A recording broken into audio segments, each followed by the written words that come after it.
welcome all of you to the IEEE Metaverse Congress New York Summit. So I will give the floor to our co-moderator. Okay, Please. all right, let's get started. Ladies and gentlemen, welcome to the IEEE Metaverse Congress on Advancing Metaverse for Economic Growth and Sustainability. My name is Jacqueline Dane. I am the managing partner of SES Asia Investment and also the co-founder and CFO of Web3 Port, the Y Combinator in a Web3 space. So it is our greatest honor to co-sponsor and co-hold this exciting event with IEEE during the 2023 NYC NFT Week. We are very honored to collaborate with IEEE and all distinguished guests here today to explore the exciting possibilities of Metaverse and its potential to drive positive economic and societal changes. Before we dive into our exciting agenda, I would like to really extend a warm welcome to all of our panelists and attendees today here. Thank you for making time out of your busy schedule to join us. All right, I'm going to pass it on to David to briefly introduce our agenda of the day.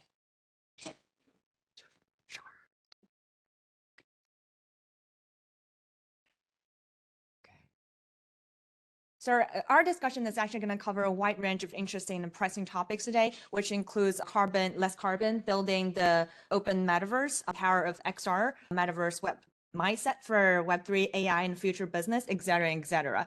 So our goal today is to foster an open and collaborative environment where we can all share thoughts and ideas and perspectives around how the metaverse can contribute to the betterment of our society. So we encourage everyone here today to participate in the discussion and ask questions to our distinguished guests. Without further ado, I'm going to pass it back to Mr. Dr. Yuan for our welcome remark. Thank you. Again, welcome all of you to the Metaverse Congress New York Summit. This is a webinar and hybrid event series, and today we are on the 11th session. So we started this series back in June 2022, and collectively our past sessions have already recorded more than 100,000 attendees, which is really a great success. And I'd like to thank again so this event is organized by IEEE Standards Association. And I'd like to take this opportunity to thank our host, Columbia Business School Student Government Executive Board, and our supporters, Silicon Valley Leadership Community, and the CAST-GNY Chinese Association for Science and Technology, USA, Greater New York. So I myself was supposed to be joining this event in person on site. However, due to an unexpected delay of my travel document, so I have to attend this session online. So that's exactly why we need to develop metaverse technologies and services to facilitate the communications and events for the society. So I'd like to highlight that today we have a very exciting agenda. We will be addressing some latest and hottest topics like the synergy between AI and metaverse, and the synergy among NFT, Web 3.0, climate change, and metaverse sector. So I stop here and pass the floor to the president of CAST-GNY, Professor Yuying, to give us another opening remark.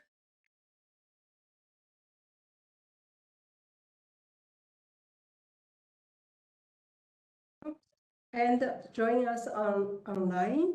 My name is Yuying Gosser. I'm the president of CAST-GNY. CAST-GNY stands for Chinese Association for Science and Technology, Great New York Chapter. So we are privileged to work with IEEE and the Columbia Business School to organize this summit.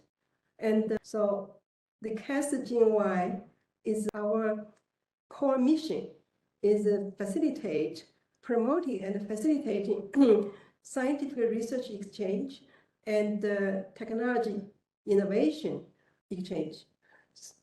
And that's so we also develop STEM education program to provide opportunity for training next generation with diverse background and competitive workforce.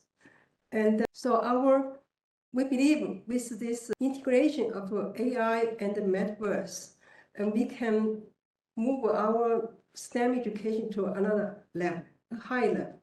So we are going to pursue our key project initiative. The first one is we want to build up a computer museum. This will provide an informal learning platform and showcase computer science, not just computer science, generally speaking, technology and science, how it was developed from a historical point of view. The second one, we want to establish collaboration, partnership with industry to move manufacture process to metaverse and provide students with experiential learning, this kind of opportunity, and followed by internship with relevant company. And the third one is we will collaborate with the medical service medical doctor, and move the mental health consultation service to metaverse. And this one will give a broader, easy access for people who are in need, particularly for students from K to 12, more than K to 12, actually would claim K to 20, means including undergraduate student and graduate student. And the last one is conducting dynamic modeling in metaverse for student design project. For example, like city, traffic control, or smart robots for green farming. How do you remove these weeds or insect without using pesticides or that kind of GMO stuff? So we believe all this concept was developed in 2022 with Professor Xianfeng Gu, computer science faculty in Stony Brook. And in light of National Science Foundation program for the broadening participation of STEM. So we want to collaborate with the IEEE and the universities and the industry to move this education part another level. And we believe this metaverse combined with artificial intelligence and will have tremendous impact on economic growth and sustainability. So I wish this summit a great success. Thank you. Thank you, Mrs. Yuying. All right, let's welcome back Dr. for the keynote speech on less carbon and more silicon, please. Thank you. So let me share my screen. Hope you can see my slides. So I'm going to talk about less carbon, more silicon. I'm the president of IEEE Standards Association, but I myself have been working in XR and the metaverse area for more than 20 years. So I'd like to share with you some of my personal views regarding metaverse and the relationship with other hot topics. Many of you, I believe, have seen such kind of picture in social media saying that ChatGPT is sort of like mostly welcomed by the public, and the metaverse is sort of like being ignored, and NFT is under the water. So the question is, generative AI steal the spotlight of metaverse or boost the development of metaverse? So to answer this question, let's take a look at what metaverse is. So there are lots of different definitions of metaverse. I try to put them together and make a definition which can hopefully make everybody happy, or at least make everybody equally unhappy. In my humble opinion, there are two different views of metaverse. From the experience view, I call that experience view, metaverse is basically a kind of experience. It could be one of the three different types. Either it could be a digital and different universe, basically that is about virtual reality, or it could be a digital extension of our current universe, which is basically augmented reality. Or it could be a digital counterpart or digital copy of our current universe. We typically call that digital twin. But there's another view, we call that a functional view. people will say that Metaverse would be the next version of World Wide Web, Web 3.0. Metaverse could be the next generation of the internet, or Metaverse could be the next stage of digital transformation. Please note that I'm not using the term Web3. Instead, I'm using Web 3.0 because Web 3.0 is more neutral. It's naturally the next version of World Wide Web. I didn't say it needs to be intelligent, or it need to be semantic, or should be 3D, or should be decentralized. Web 3.0 is neutral with all kinds of possibilities.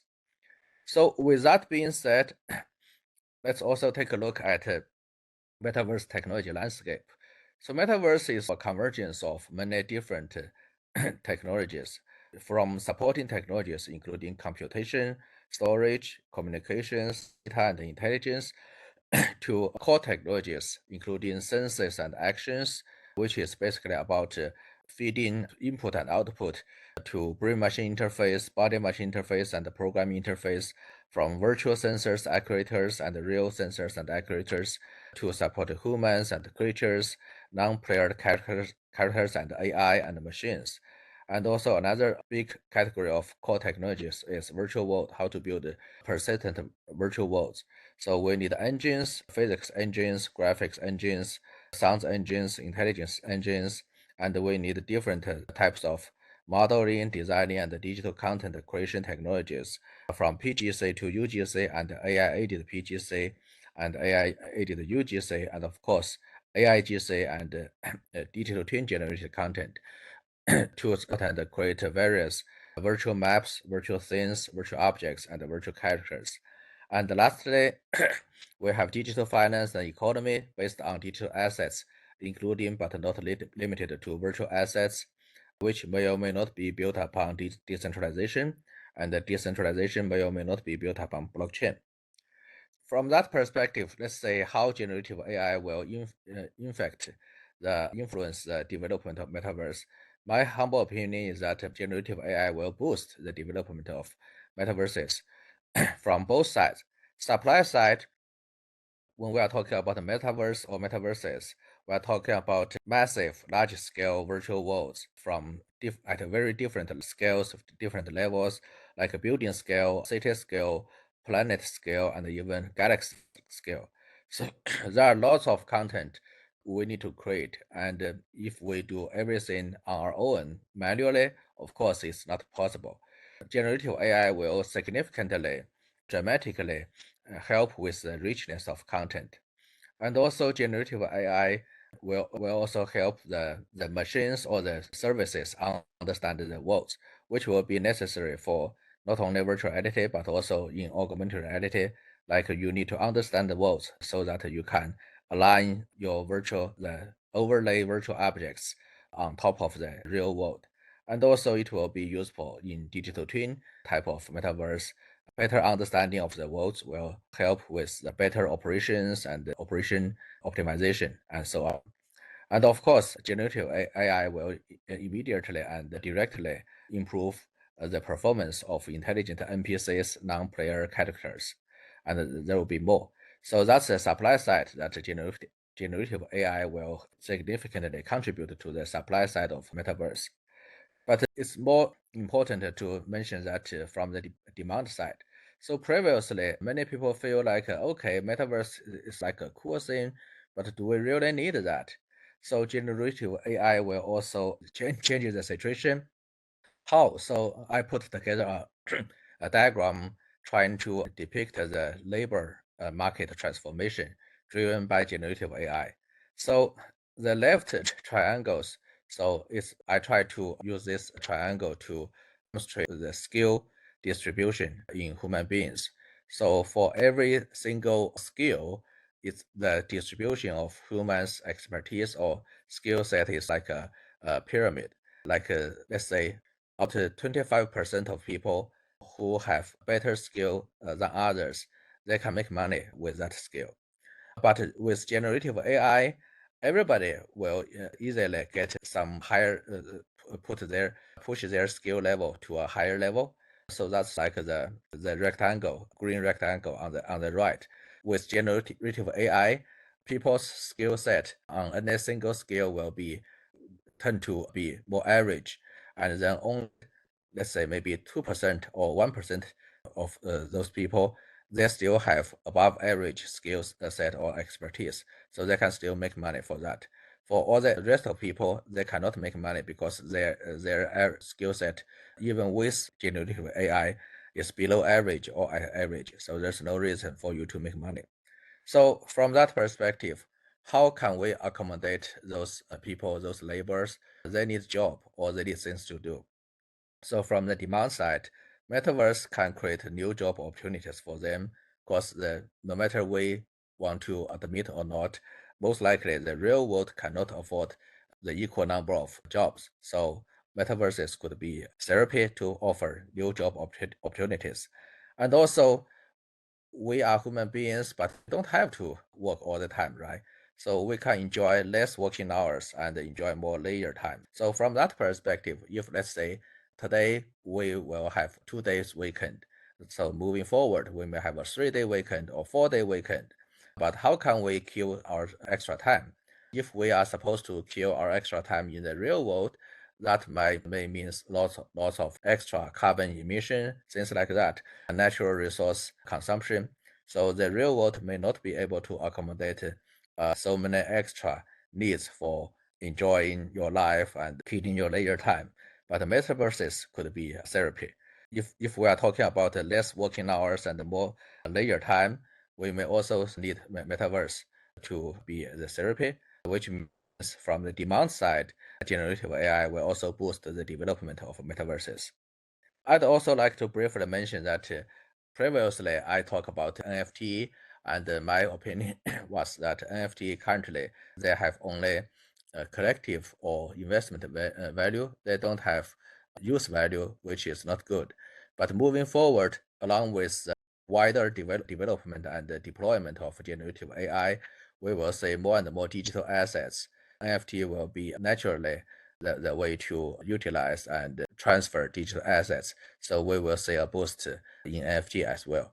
And also Web 3.0. So with generative AI, so I think the key point of Web 3.0 or whatever you want to call that Web 3 is decentralization, decentralized working relationship.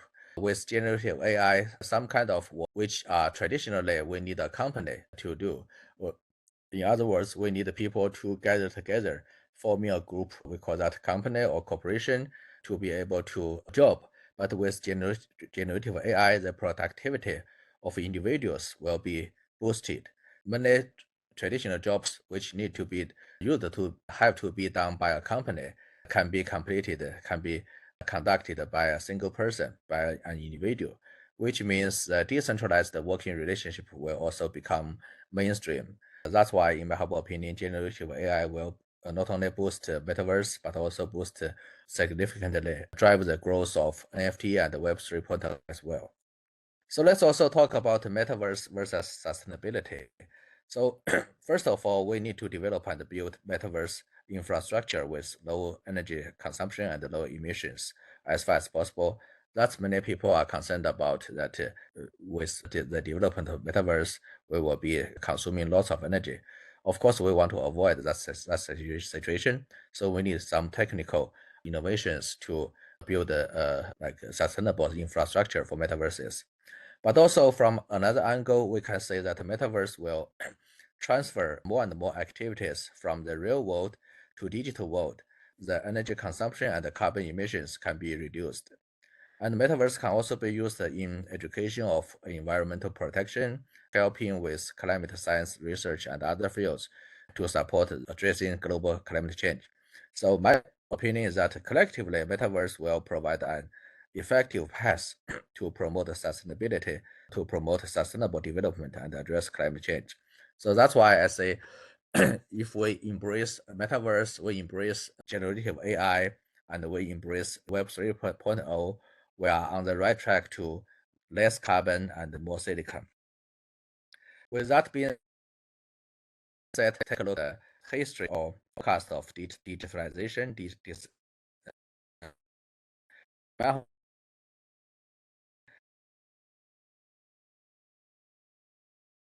there are different phases of this digitalization, starting from automation, then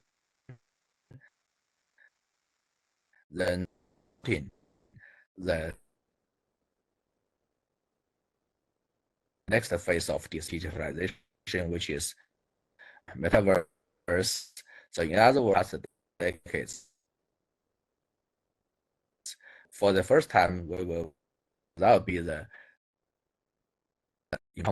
because the entire world are currently excited about the advancement of generative AI. To me, that is not something competing with metaverse. Instead, that is something which will boost and significantly accelerate the adoption and the development of metaverse.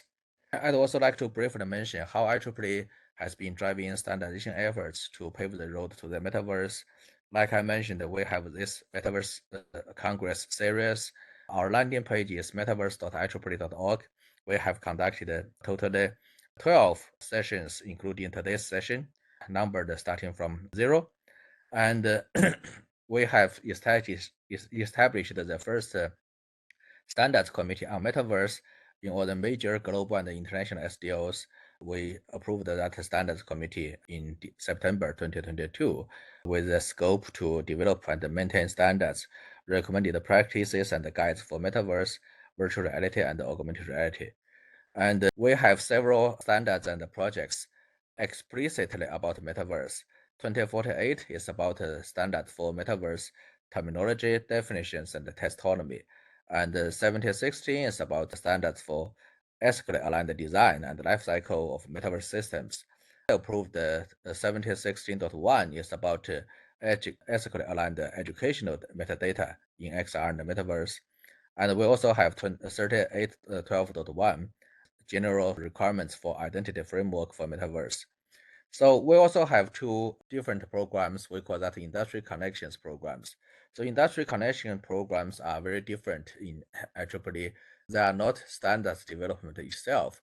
They are everything else about standards development and the activities before and after and around standards development. So we have the IC Industry Connections Program, Persistent Computing for Metaverse, and we have the Decentralized Metaverse Initiative to address how to create a persistent metaverse and also how to build a decentralized metaverse.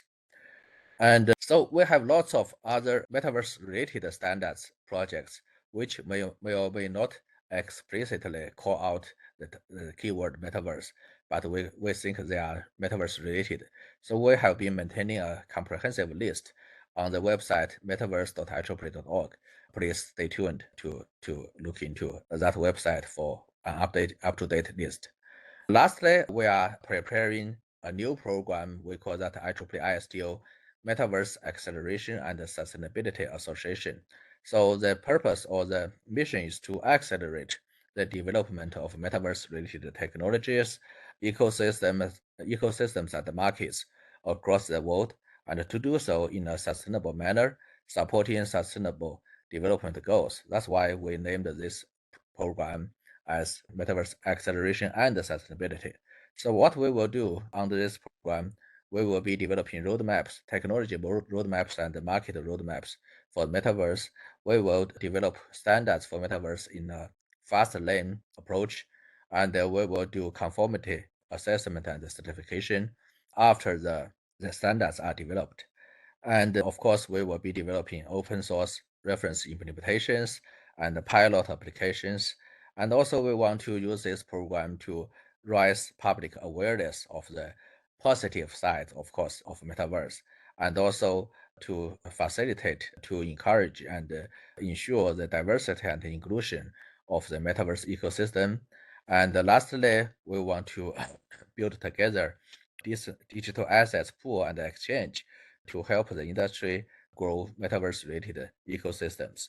That concludes my presentation. I leave my contact information on my screen. Feel free to contact me, drop me an email, or connect with me on LinkedIn. And I can take some questions in the chat window, and I'll give this floor back to our moderator. Thank you.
What's the camera? The camera here. Hello, everyone. My name is Dirk. I'm co-founder, co-CEO of Uplandme. I'm also chairman of the Open Metaverse Alliance, and thank you, IEEE, for having us here, and of course, Columbia University. I'm going to do a quick introduction today to Uplandme, which is actually the largest metaverse based on blockchain technology. And I'm usually based in San Francisco, but currently I'm here for NFT NYC. So we need probably to start now my slides. Yeah, you need probably go back 1, 2. Okay. Right. You can go here now. Yep. All right.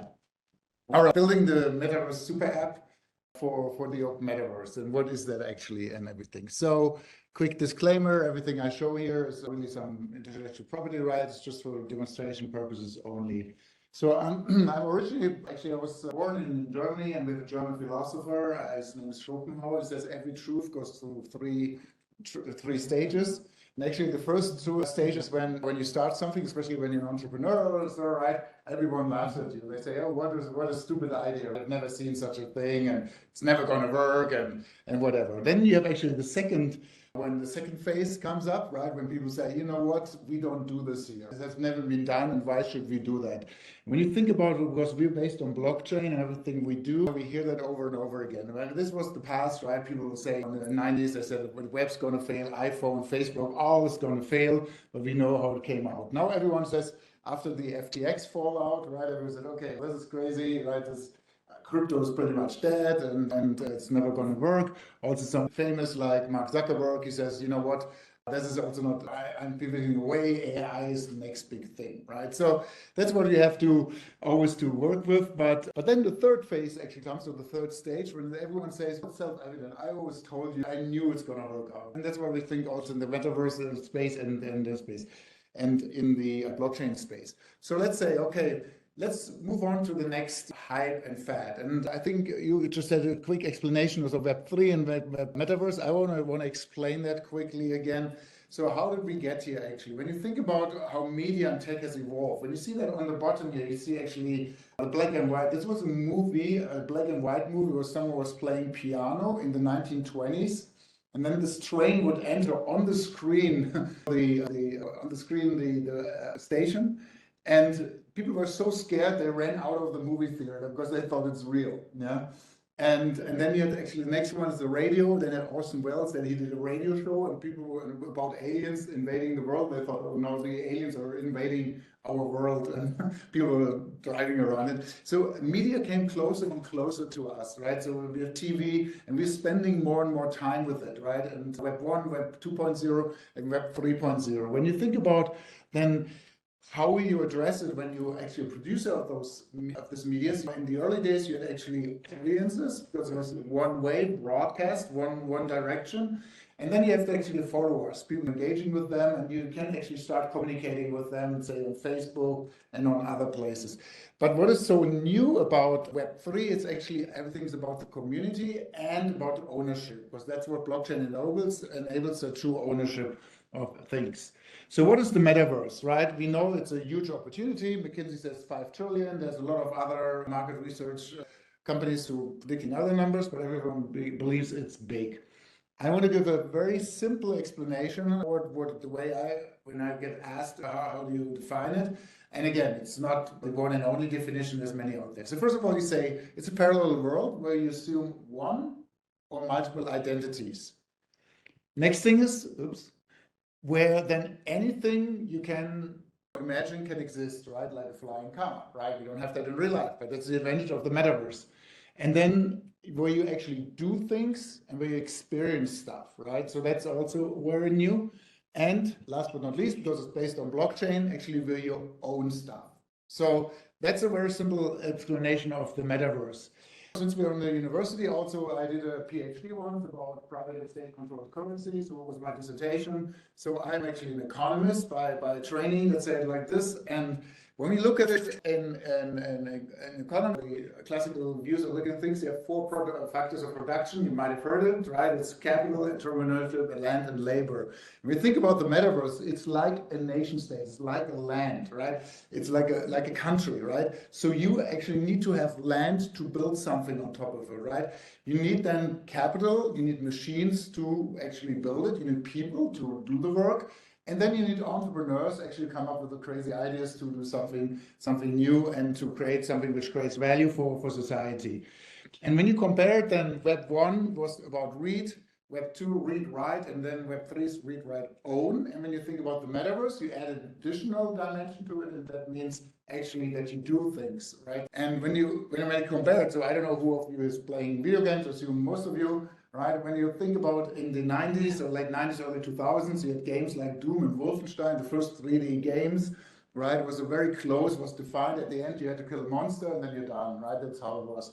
Then actually Minecraft, Roblox came up. There were somehow endless worlds. You could build and build and build. There was no end state defined. However, they don't have an open economy.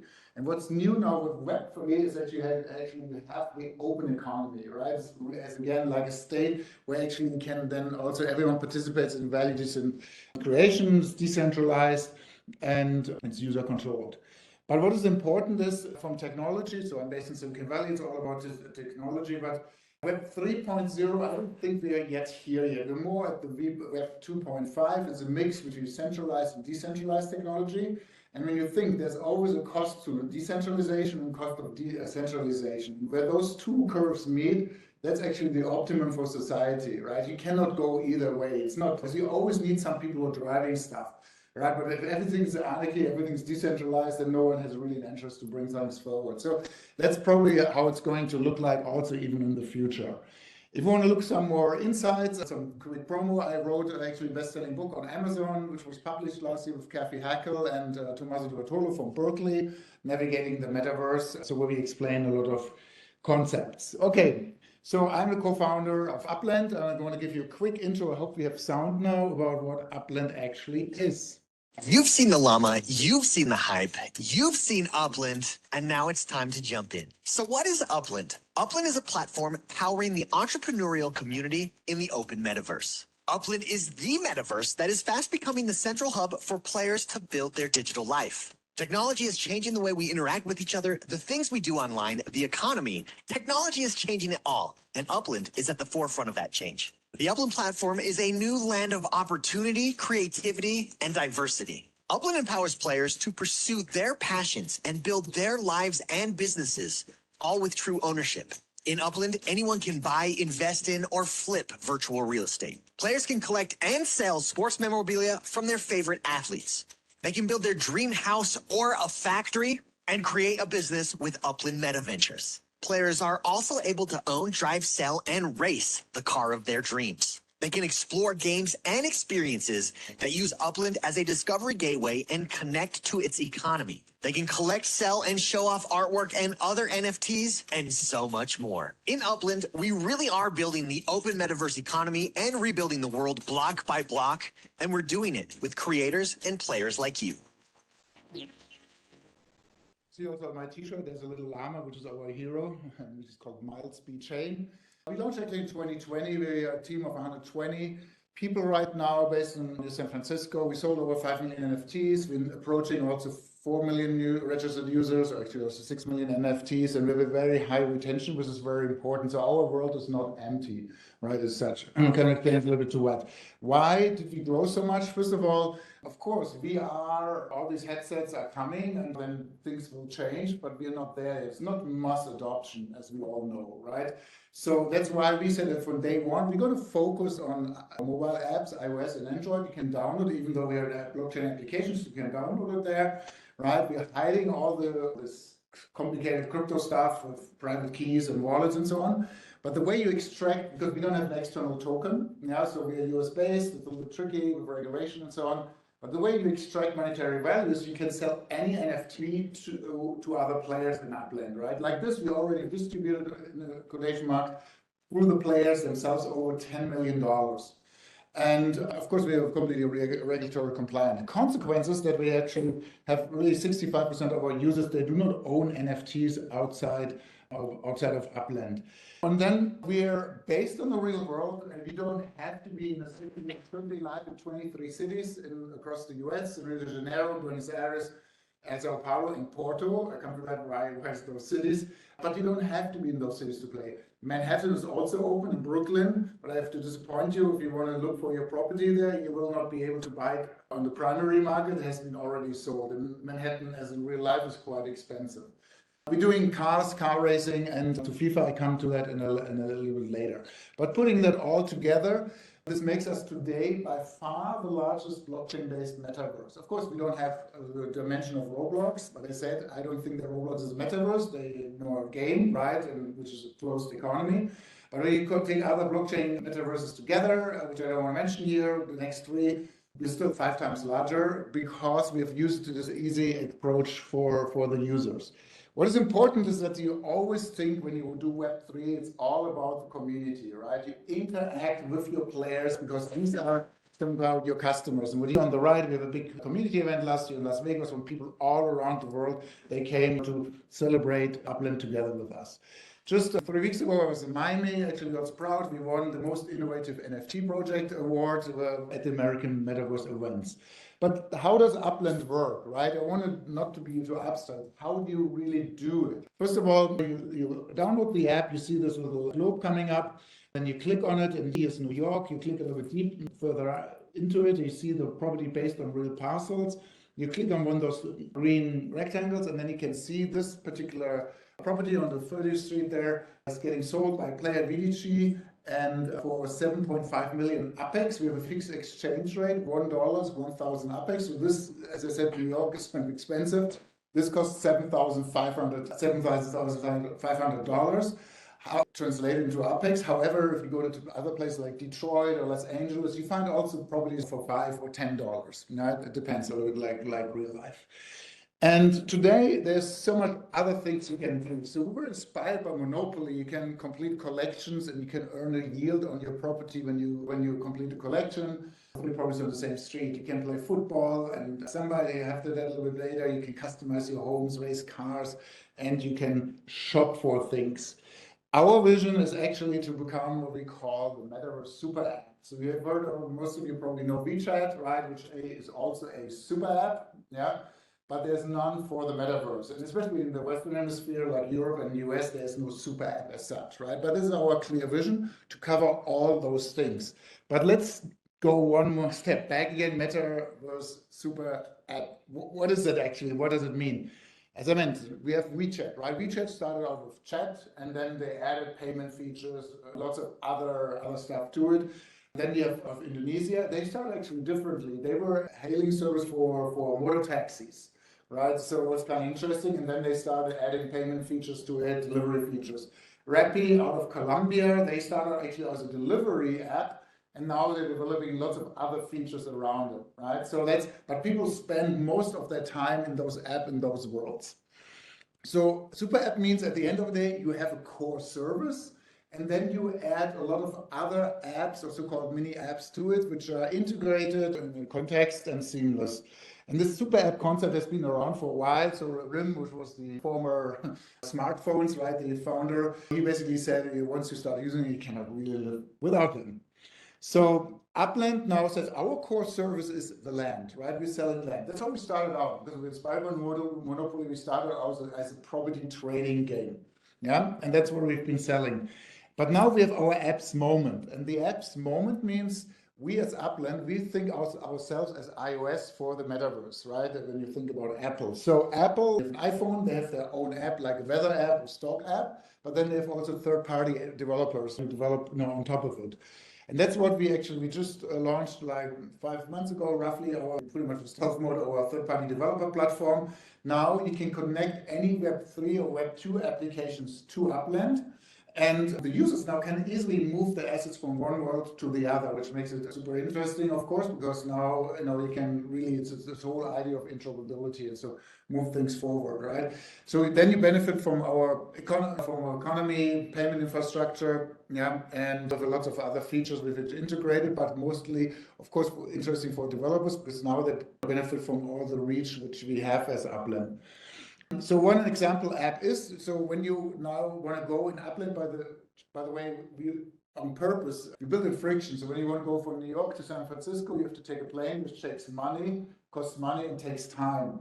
In Uplandme, when you go from A to B, it's not yet implemented, but then, for two cities which are not reachable by train or plane, then you need to have a car. What we already implemented is our racing, so you can actually own a car in Uplandme. And then when you want to race through virtual Manhattan, you need a new app would open up, right? So that's basically the idea, and could be also another browser window. But we also have like third-party applications like Play Football, which is a World of Football out of Brazil. They connected it. It's like a Rocket League type of game where people can actually play against each other football or soccer, how we say in the US. In Brazil, we have another company called, we work with the dance school, samba dance school Mangueira. People during Carnival were able to watch the Carnival and dance virtually samba together. By the end of the day, it's not just for developers, right? So if you're not a coder, you yourself can become an entrepreneur. We call that metapreneur, right, in Uplandme. So what you can do is actually you can run and operate a shop in Uplandme. So you can sell digital goods from our partners there. You can create your own items which you can sell to other players and so on. So really want to drive forward that entrepreneurial economy. And that's speaking of economy. I'll give you one clear example. So we're creating a whole economy around cars. So there will be car manufacturers that are going to produce cars in manufacturing plants. And there will be other players who are going to operate showrooms. They're going to sell the cars to other players. So they're entrepreneurs, they're selling money, they're making money, not by speculating, by creating value. They're going to they're going to transportation services, right? Transporting the cars, rental services. You see all what I've mentioned there. So we're adding all those things, and we have people who are skipping their daytime job, they're just making money now in Uplandme as such. Which is very fascinating to see. Then, of course, we're working with designers. When you have not everyone is a designer, right? So first of all, if you are, we need to use Blender or so, create lots of interesting 3D assets, costumes, variables, introducing variables at the moment. And then also we're adding now generative AI to it. So people who want to maybe just speak out, hey, draw me a car in blue or whatever, they will be able to do these kind of things in the future. It's not all the way there yet. Then we're also working with brands. So especially here in the US, we have Halloween, people customize their homes with Halloween things. We work with UNICEF. We had then, in the US, we have a partnership with the NFL Player Association where we brought 2,000 players into the metaverse. And one of our biggest partnerships, actually, I'm here with Yuying, who was a former US coach for the US soccer team, also for the German team. And if you want to get to the videos of Messi scoring the goal in the final, if you've seen that in Qatar, you actually have to go to Uplandme to get it, right, as a video, as an NFT. All right, so I'm coming almost to the end now. So what is our super app strategy? So first of all, we have the land. Then we say we have integrated game engagement points. You can do treasure hunts and lots of things which we're providing to the users. We are adding a whole social layer to it. So we also have the vision, right? That people don't want to communicate in Snapchat or Instagram in the future. They want to communicate in the metaverse, right? Either by direct chat or by going into virtual rooms like a coffee shop and hanging out there together and with like-minded people. So we're already seeing that a lot right now. We're offering all the commerce stuff for the players and brands. It's the Meta Ventures I've mentioned, external apps and by us or by external apps by third-party developers. But the core is always user-owned and user-controlled. And we're a big believer, because one part of the session here is about sustainability. We are also, we're using a blockchain which uses roughly 50,000 times less energy than Bitcoin. So we are also offsetting our carbon footprint. Right? And we're going to do projects around to promote sustainability. It's not fully announced yet, but you think about the Amazon rainforest, there's a lot of interesting things you can combine the metaverse together with sustainability efforts. The other thing is we said we want interoperable. We don't want to be a closed shop or walled gardens. People can, right now we started with another blockchain called Wax, but soon we have our ETH bridge, so you will be able to import and export NFTs from other worlds into Uplandme, in and out. And this is, of course, and we're going to work on open standards. And speaking of open standards, we're going to coordinate with IEEE, of course, but also I co-founded and chairman of the Open Metaverse Alliance for Web3. It's called oma3.org, where all the big Web3 blockchain metaverses came together, Decentraland, Sandbox, who we have out there. And we're trying to also develop standards as such to bring the whole industry forward as such. And another thing is what we've announced is what we're currently working on. It's not live yet, but we're also going to create a standard. So Uplandme has started that initiative. It's going to be a separate unit, and it's going to be in a foundation in Switzerland. We're going to start something what stands for life in the metaverse. So when you want to start a gorilla in the metaverse, that's how you would do it. You would actually, anyone who's a token holder can actually say, I want to define how a gorilla looks like or a dog looks like in the metaverse, but not just in the Uplandme metaverse, in all metaverses. And there's a process behind it. So you have to define how does it live, how does it reproduce, how does it look, right, and all that. And once you define that, it runs through a DAO, which is in Switzerland, Decentralized Autonomous Organization, where people vote for the standard. It gets accepted. And then metaverses, Uplandme, but also Web2 metaverses, they can adopt, even Minecraft can adopt that standard in order so that people actually can use those animals or species, plants, what have you, also across the whole metaverse, because it's not just one company. All right, timeline, just a repetition. So we started out in 2020. We built out the infrastructure. We basically were inspired Monopoly type of game, probably a trading game. Then we launched the platform with developers last year and the designers and so on. But our big vision is really Superapp. This whole social network interoperability as such is very big. We want to connect all those different meta spaces together, right? And people can import their identity, their wearables, and of course we want to go digital. That means physical and digital together, right? That people can do and start things in the real world and continue in the virtual world, or metaverse, and the other way around. So these things, especially when we have glasses coming up, which are a little bit more easy to wear, and so on, we clearly see that this is going to blur. Okay, all right. So if you want to reach and connect with us, so there's a QR code. If you sign up, they take the QR code, you get hopefully directed to our store, and we can get a little bit more credit. And feel free to follow us. And do I have time for questions or? Yeah. I ask a question. So, what's your target marketing? Like, how do you so targeting marketing primarily in North America, right? Like Asia, South Asia. Yeah. So, what's your how do you treat these two markets differently? Yeah. So first of all, we started out in the US, right? We have, even though we are mostly open up the cities in the US, but we have only 35% coming out of the US. We have 10% out of Brazil, because we launched Brazil. We have 8-9% in the UK, Germany, and then a little bit more Rio. We're very underrepresented in Asia. One of the main reasons was because our software was so far only in English. We just translated Portuguese and Spanish. Now we are looking into Japanese, Chinese, and all that. So we want to launch, because everyone else when we're launching, but we want to launch soon, whatever it means, in Asia, right? But we want to do a launch with partners like in Tokyo or wherever we are, Hong Kong, right? Where we find people who have actually local knowledge, right? What is very important for us is that we don't want to say, hey, me being here, and working from Germany, as I said, but I don't know about the culture, right? So we need people who do the things right, and that's why we look at venture partners and so on. That's the approach. Okay, thank you so much. Yeah. NFTs are, where are you seeing NFTs? Is it assets? Yeah. Blockchain is very used. The EOS blockchain. Okay. Yeah. Yeah. So when we open up a new city, we're minting 80 NFTs per second. So it's a lot. It's a huge demand always. Yeah. So why would people spend their time in Uplandme? So what is the disadvantage of Uplandme compared to, for example, other video games? When you think about video games, because some people like Minecraft, some people like Fortnite, right? So first of all, it depends on the game engagement. If you like what you do there, right? That's what you, when people like car racing, what we have, like a metaverse, so much stuff you can do. Then who do you find there? Do you find your friends there? Do you do stuff together? There's a social aspect as well. And then the third thing is when you want to, we are the first platform who really pushing this entrepreneurial metaverse. If you want to make money, not just by speculating, but by creating value, you might want to go to Uplandme to do that. And then there are, of course, others, you know, FIFA, right? And the goal for Messi, people are keen to get it. Right? Yeah.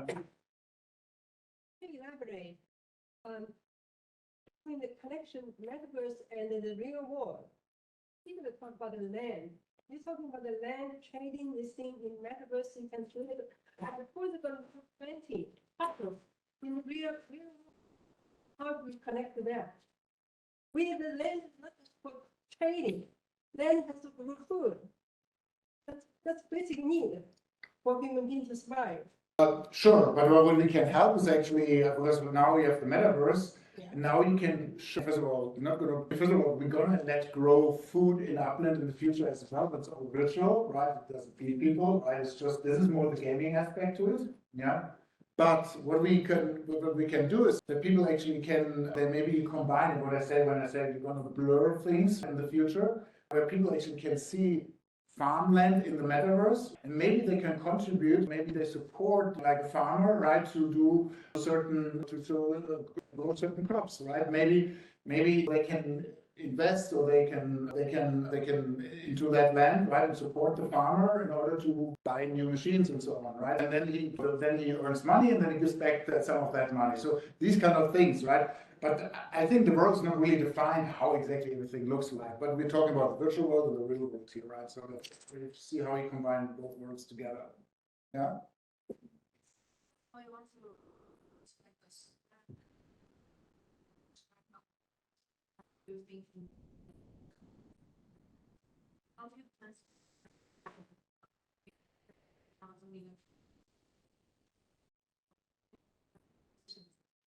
From to Superapp?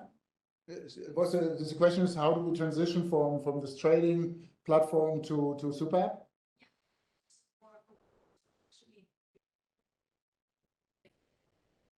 Yeah, so first of all, they already have built, right? We have the car racing and so on, but we set the technology foundation, and now we let others actually build on top of it. When you're an engineer, software engineer, right? When you think about Instagram, right? Apple didn't come up with the idea of Instagram, right? Apple came up with the idea of having an iOS and have a camera on the phone, right? But Instagram came up with the idea of doing a mobile social network, what it became eventually today. And that's exactly how we see it in the future. Yeah. Yeah. Hopefully that answers the question. We might have to take the rest of the questions offline. So thank Okay. you. All right. Thank you. Thank you. Thank you. I really appreciate it. So let's now welcome Ori, the CEO of AWD. Hey, everybody. Thank you all for joining, and big thanks to Mr. Yuan and IEEE for putting together this really important event. 16 years ago, I became obsessed with XR. It struck me that this is the next computing platform that will completely change the way we interact with the world. I had a dream about bringing AR and VR to everyone. And in pursuit of that dream, I founded an AR startup, an XR community all over the world, and a fund dedicated to investing in early stage startups. And during this time, I realized that besides living my own dream, XR itself can make dreams a reality for many people. It can help fulfill your bucket list, like climbing Everest or exploring the deep sea, or even visiting the 7 wonders of the world and walking on the moon. And if you dream of superpowers, XR can give you X-ray vision, or teleportation, or time travel. And if you want to make the world a better place, it can have a positive impact on the world. by bringing people together, generating empathy, and even healing people. These kind of experiences are all widely available to the public. But the biggest dream of all, which is why we're all here today, is saving the world. We're seeing crazy weather all over the world. Storms and floods, droughts and fires. It's going completely out of control. Climate change, according to most scientists, is the biggest threat facing humanity in the next few decades. However, for most people, it's really hard to grasp the causes and effects of climate change. It's really hard to fight something you can't see. So solutions to climate change need all the help they can get. It's not too late. As climate activists said, we're in a race between Armageddon and awesome. If we take action now, our future could still be awesome. But here's the thing. With all the innovation happening in green tech and carbon capture, the documentaries we see, the books, the sci-fi books and movies, you rarely see XR mentioned as a tool to fight climate change. And that ticks me off. I even asked DALL-E 2 in a prompt, I asked it to visualize how an application that can fight climate change would look like through smart glasses. And it came completely blank with just nonsense. It just couldn't figure this out. And it's because there's just very little out there that tackles this question. But we in this community, in this room, we know better, and we can change that. That's why last year I announced at the AWE event, our annual event in California, the XR Prize Challenge to fight climate change. We committed $100,000 in hard cash to the winning team. It was our way to get attention of the XR community and of climate change experts, and get people to dedicate their talent, their time to this critical fight. And this was not about just the cash prize, but to help save the world. It was, of course, inspired by the X Prize, which in the early 2000s challenged the tech industry to be able to drive an autonomous car through the desert. And if you remember, that helped a lot in advancing and accelerating this technology, maybe decades ahead of its normal schedule. And this is really a significant opportunity, economic opportunity for startups, corporations, and investors. When you combine the potential market size for XR, $1 trillion by some bank estimates, and with the market tech for green technology and carbon capture, we're talking about one of the biggest economic opportunities for the next decade. And to take advantage of this opportunity, all we're asking is to leverage the strengths of XR, its superpowers, towards this fight.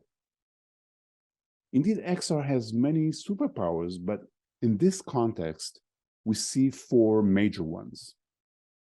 First is the ability to replace. Almost anything we do in XR helps in the fight. Think about it. Anything we do in AR or VR replaces something physical that doesn't need to be wasted. Here are some examples. Today, car design happens mostly in VR, and that removes the need to create physical models, clay models that used to be a big part of manufacturing of cars. And there are endless examples in manufacturing that could learn from that kind of approach. Another example is fast fashion. When you use fashion for just a short period of time, that wastes a lot of fabric and material. So perhaps with AR digital art or clothing, like we can see here, you can save some of that. And of course, with teleporting or remote communication, businesses and consumers are already saving tons of carbon emissions and of course, reduce their expenses by avoiding the need to travel when people can communicate and connect over long distances. So the more we replace wasteful material practices in manufacturing, travel, product waste, the more time we spend in augmented or virtual worlds, the more we can reduce the resources that currently drive climate change. And the more we do it, the more we help fight it. The second XR superpower in the fight against climate change is the power to visualize. XR can make climate change feel a lot more real and personal so that everyone takes action to beat it. Like this incredible simulation of New York City when oceans rise in a few decades. Imagine yourself walking in the city and being able to see this. You immediately want to take action. In the doc series, The End is Nigh, with Bill Nye, the science guy, he uses special effects to visualize the impact of car emissions. But how can you do it in AR? It has been done before. Right here in Columbia University in 2009, in Stephen Feiner's legendary AR lab, a team led by Sean White created this application that can visualize air pollution particles based on real-time data.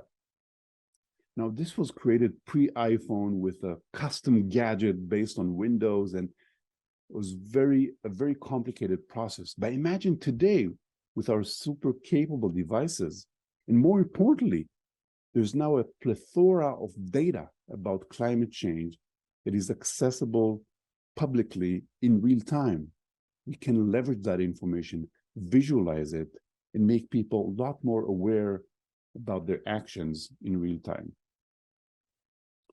The third XR superpower is to educate. The idea that it can create empathy in a much more effective way than any PowerPoint or movie could ever do. Like this Stanford project from 2016, it used VR to transport users into the oceans of the future to see how the impact of climate change makes these oceans look and feel. And finally, XR has the power to optimize, to improve the design and operation of many things, including green tech and carbon capture. Think about this project to help with the maintenance of wind turbine with AR that can help show you and monitor the status of these wind turbines. So if we summarize, we have these 4 XR superpowers, and we created these 4 categories for the XR prize. Category to visualize the causes and impacts of climate change, to educate about the solutions to climate change, to optimize the design and execution of climate change solutions, and something that many AR and VR applications already do today, replace wasteful material practices. Of course, one of the ideas with this challenge was to bring together the brightest minds in climate change with the brightest minds in XR, so we can come up with new approaches that have never been thought about before. And we're extremely proud to have on board these coaches and judges experts in sustainability, from marine biology to reforestation, electrification, air quality, clean energy, and even biodiversification. These coaches work together with the teams to help ensure that the impact of these solutions is really targeting the right things. And the judges for this competition will look for these criteria. First of all, creativity and the functionality of the solution. Can it actually work? Can it be usable? They'll look at how it works, the ability to scale, but above all, they will try to measure the actual impact of these solutions in reducing carbon emissions.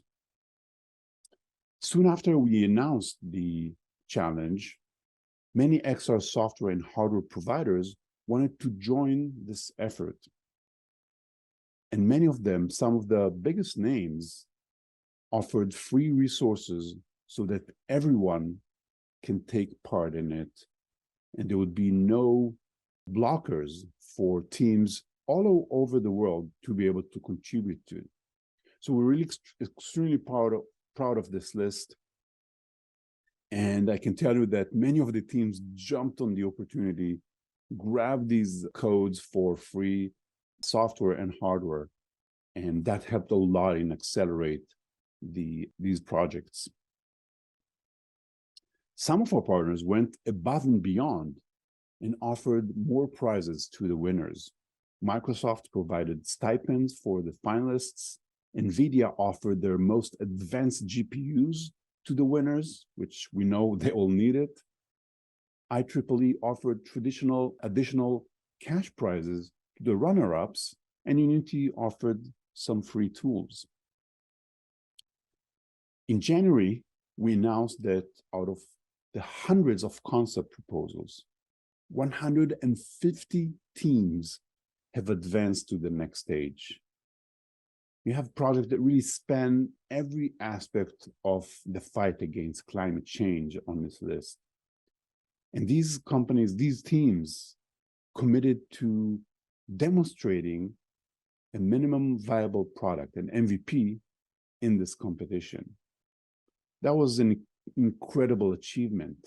At that point, I declared that this massive exercise is a big win in the fight against climate change. Because we managed to get the attention of so many talented entrepreneurs, developers, creators, designers. We made it. We can't really talk about or pick some of the favorite projects because we try to maintain neutrality. You can actually go and check out many of these on the website. But here are some of the general examples, just to give you a taste of it. In the replace category, a team in Eastern Europe is using VR to expand access for mental services to 2 million patients, while of course reducing carbon emissions by eliminating the need for physical travel in order to get these counseling services. So it's helping and reducing costs at the same time. The second category, visualize, there's a team in Africa which aims to raise awareness about how climate change contributes to something that we don't think about in the context of climate change, but it's actually increasing teenage pregnancy in this region. So it's using VR to help people visualize and empathize with this complex socioeconomic factor. In the category of educate, a team in Western Europe is developing an interactive AR experience to extend the narrative around sustainably produced children toys while teaching children about ocean plastic pollution. So think about it. Kids play with sustainable toys, and using AR, they can learn more about how these toys were created and really connect with the idea of the need to reduce ocean plastic pollution. In the optimized category, a team in America is helping commercial building owners reduce emissions and reach net zero building operations. They use VR to create a personalized decarbonization strategy based on a digital twin of the facility. So what's next for the XR prize? Final MVP submissions are expected this week. And on the day before AWE, on May 30th, we'll have the finalists demonstrate their results, their demos, in front of judges. And the winning team will be announced during the Augie Awards ceremony on June 1st, scoring the $100,000 cash prize. But better than that, they will get recognition for helping save the world. As I started my presentation talking about my own dream of bringing AR and VR to the masses and how XR can really make dreams a reality for a lot of people. So I hope you join us in achieving the biggest dream of all, to get everyone on Earth to create and use XR. The more we use XR to help, the more it helps in the fight against climate change. The new computing platform that is already changing how we interact with the world could also save the world. So go XR and good things will happen in the world. Thank you very much. Welcome, Mrs. Sandy Potter. Sandy is the Senior Vice President and Channel Chief of Intelligence. Sandy is going to give us a speech on the Metaverse mindset for Web3, AI, and future business. Welcome. Thank you. Okay. Do I use this mic or I guess I don't, do I need a mic? Please wait a moment. How are you guys doing today for a Friday afternoon? Good? Yeah?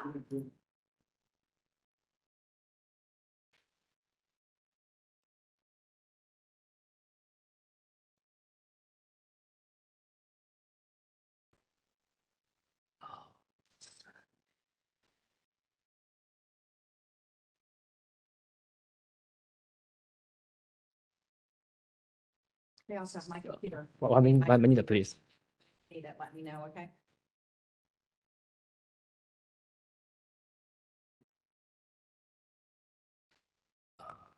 Any questions so far you guys have? I just want to say you look really, really great in the green coat. Oh, the new hot color this year, right? So they say. The red one too, right? I wear red and green, yeah, so I'm getting a pink one, I hope soon. So comfy, I love it, I just love them.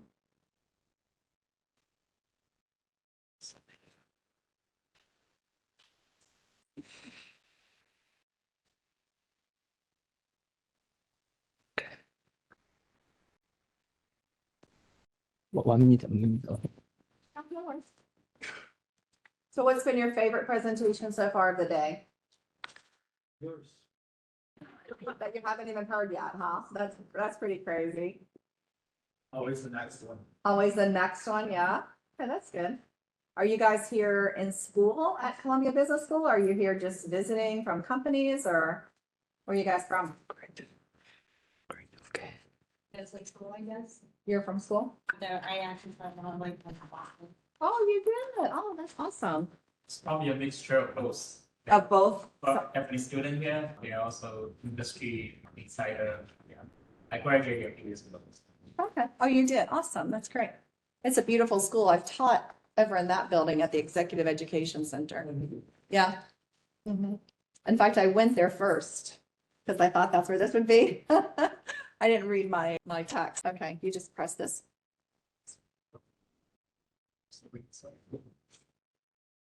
Oh, I see. Okay. Okay, let's see if this works. Okay, so what I thought I would share with you today are some of the insights of what I call the metaverse mindset, some of the new trends and everything that we've been seeing as we move forward. My Twitter handle is at the bottom, Sandy_Carter, or if you have questions, we can ask those at the end. Oh, that goes really fast. Okay, so we're going to start out with the metaverse mindset. I'm sure you guys have heard what the metaverse is all day, right? So you guys could present that to me, probably. A digital world where you live, eat, work, play, sleep. Basically, you'll have your digital presence. And so those companies who are going to use and leverage this technology, not just metaverse, but AI and Web3, I think need to really be looking at 4 or 5 different things. So this is what I do when I talk to a company, a Web2 brand, for example, who's looking at this. So I'll just go quickly through the 5, and then I'll go into detail on each one. So the first one is looking forward. So having a forward-looking view because the technology is changing so fast. The second is that you're not so focused on the technology, but focused on experiences that your customers will achieve. The third is putting people at the center of what you're doing versus technology itself.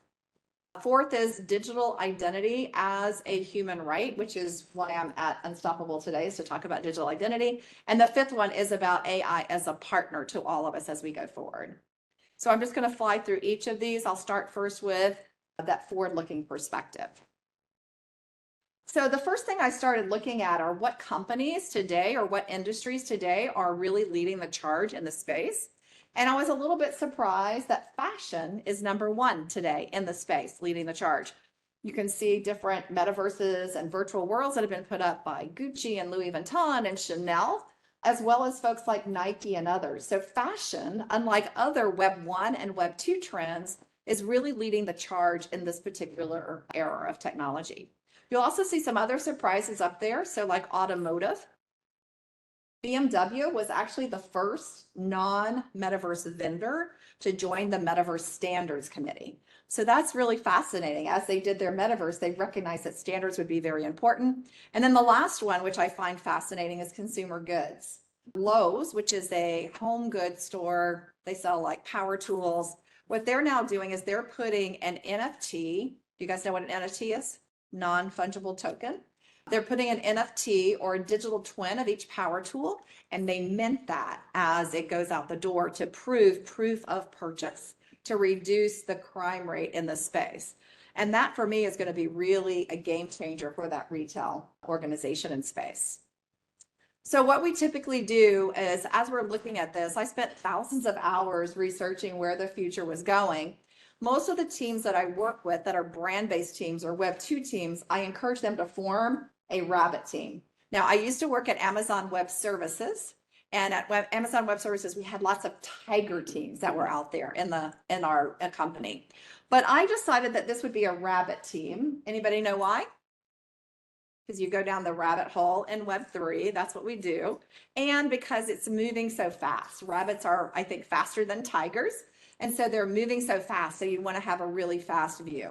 And so the types of people that you would have in that rabbit team would be some of the normal folks, like a marketing strategist, a technologist. But I also have in here an educator, because we're at emerging tech, so you need to be able to educate your market, as well as folks like a gamer. Gaming is at the root of all the metaverses today. So for example, you guys heard my friend Dirk speak earlier about Uplandme, which is a metaverse game. And then the last one I have on here is an AI toolkit, which I also think is really important. And these are just some of the AI tools in my toolkit that I use on a regular basis for my business and what I'm doing. So for example, ChatGPT for content, or Code AI or Copilot for coding and documentation, or even Poise to coach you in what you're doing today. So AI has really become a part of Web3 and the metaverse, not a replacement for, but a help in everything that gets done there. So then if we look at, let's see, number 2. So first one is forward looking. Our second one is being obsessed with experiences. And I think this is really important because when a new technology comes up, first you're obsessed with the technology, and then you become obsessed with what the customer wants. And the #1 need today for most customers is great experience with their customers. And so I believe this is really important as we look forward. And this is one example of that. So this is Forever 21. I met with their CEO, and they're doing some really cool things. They've created a whole metaverse from Roblox. Roblox is really used a lot with kids because it's so easy to use and leverage. It's not on chain yet, not on the blockchain yet. So it's really like a Web 2.5 use of a metaverse. And what they've done is you create a character and they have co-creation sessions. So you're co-creating fashion together. So for example, they just created a hat that sold out in an hour when the customers came together, created it, and then they actually made the hat. So kind of that phygital transition. They've been growing their engagement and growing their loyalty among their consumers because of all the work that they're doing in the space. Whoops, let's go this way. And this is another example. So this is actually using Unstoppable Domain. So what you see here is I have two NFTs, again, that non-fungible token. We're thinking about it as a collectible for an event that I've gone to. So in this particular case, this is a music festival. I've been to two of them because you can see two non-fungible tokens that are sitting there. When I get the third one, what the music festival will do is give me a VIP discount, give me a great t-shirt. So it's basically rewarding me for my loyalty, helping me to engage and create that great experience for being a very loyal customer. Relic Tickets is our partner, as transformed the whole way that rewards are done today as well. Okay. And then Polygon. In fact, I was just in a meeting with Polygon right before I came over here. Polygon is probably the powerhouse brand in the Web3 space. And to create immersive experiences for their customers, they have created a community around this .polygon. So the belief is that he or she or company that creates the greatest ecosystem will be the one who wins long-term in the space. So Polygon has created this .polygon to be able to message, to reward loyalty to their consumers as well. Again, creating that really immersive experience. So some of the strategies that we recommend here, just like we recommended forming a rabbit team, is that you have these engagement strategies as you're looking at it. So for example, co-creation, like I illustrated with Forever 21, rewards and loyalty, like we saw from Relic, and building a community, that immersive community or ecosystem experience as well, like I showed you guys from Polygon. And then we'll go on to number 4, which is one of my favorites, which is I think the metaverse mindset means that you view a digital identity as a human right. And why is that? A digital identity represents your digital self. So it's all the data that makes up who you are. If you think about how do you identify yourself? Some of us identify ourselves with music, like that music festival I showed you, or sports, or even the fact that we support sustainability or climate control. And the really cool thing here is that Web3 does this differently, which I think makes it very, very powerful. So in the Web2 world, what you do is when you log into a platform, Google, for example, or Facebook or TikTok, as you log into those with your username and password, all that data goes to the platform. So the data is owned by that platform. Versus in the Web3 world, where that data and that digital identity is owned by you, not by someone else. And this is really powerful because data about you, it is your brand. And so therefore we do believe this is a human right that you should own what makes up you, which is part of your data. And I'm a very visual person, so let me just show you what my digital identity looks like. So if you look up there as item number 1, you'll see that my digital identity is sandy.nft. It's associated with an avatar. You've probably heard about a lot of avatars today. And that avatar is a Ready Player Me avatar. It's usable in over 7,000 metaverses. So it's attached to my digital identity. You'll also see 2 wallets that I have up here and associated with my digital identity. And those wallets enable me to transact with my digital identity. So now I can use sandy.nft to transact as well. If you go over to item number 2, you'll see that's a token gallery, or the ability to have different digital collectibles that are stored in my digital identity as well. So here you can see the first one is on climate. The second one is an award I won for being one of the most inspirational women in the metaverse. And the third one is I went to a VIP event with Gary Vee, so I got that ticket. If you go down to number 3, you'll see a website that's associated with it. Number 4 happens to be a start of a set of badges that we have. And so this today makes up my digital identity, who I am today.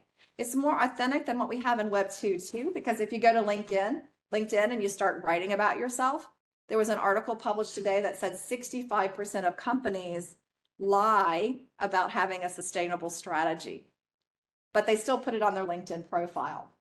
So here, your money is where your mouth is. So if I have sustainability up there, that's an immutable signal that I have actually committed with my money and my mouth for sustainability. Oops. Thank you. I guess that's why you're sitting there, huh? Okay.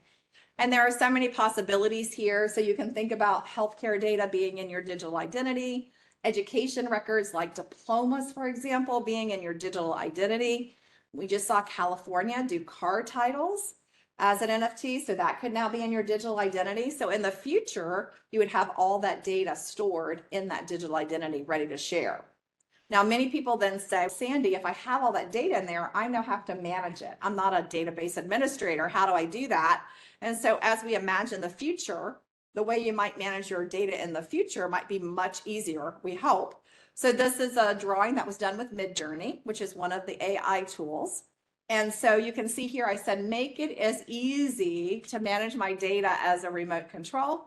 So you can see I'm managing and looking at my data that's out here, in particular, managing it on a weekly basis to see what kind of actions have been taken. So then our fourth area is that a metaverse mindset believes that people are at the center of the metaverse and Web3. And this is really important because a lot of people have been putting technology, talking about AI glasses or what you have to have, the technology that you have to be in the metaverse. And we believe that the most important thing is not the technology, but looking at the people that are around the technology. So for example, this is a company started by one of my friends, Kathy Hackle. She's known as the godmother of the metaverse. She was the first one to really start talking about it, even before Facebook and Mark Zuckerberg. And what she's done now is created jewelry that enables you through a chip to link your digital identity, who you are and your NFTs, to a physical piece of jewelry. She spent months and months designing it, making sure it was super easy. So my mother could have one and I could have one with two differing degrees of technology. I actually have the very first one here on my necklace. So if you guys want to come and look at it later, you can come and take a peek at it. I have minted this already. So this is a minted version of that necklace. And then, oops, wrong way again. Accenture is another great example of putting people at the center. Did you know that when you join Accenture, every single person is onboarded in the metaverse? 100% of their people.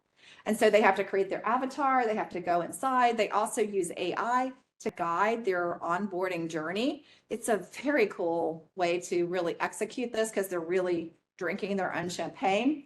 Julie Sweet is their CEO. I just recently spoke to her and she said that this onboarding through the metaverse has been very powerful for Accenture. It's gotten people closer together because there are no travel boundaries now. You can get in there and chat with people all over the world. So it's not only increased their use of the metaverse, but also their innovation as well.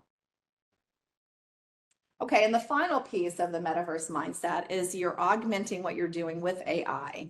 So a lot of people say, oh, well, now it's not about Web3 anymore. The next generation of the internet is all AI. I don't believe that. I think that the next generation of the internet is going to require AI plus Web3 plus the metaverse, the convergence of that.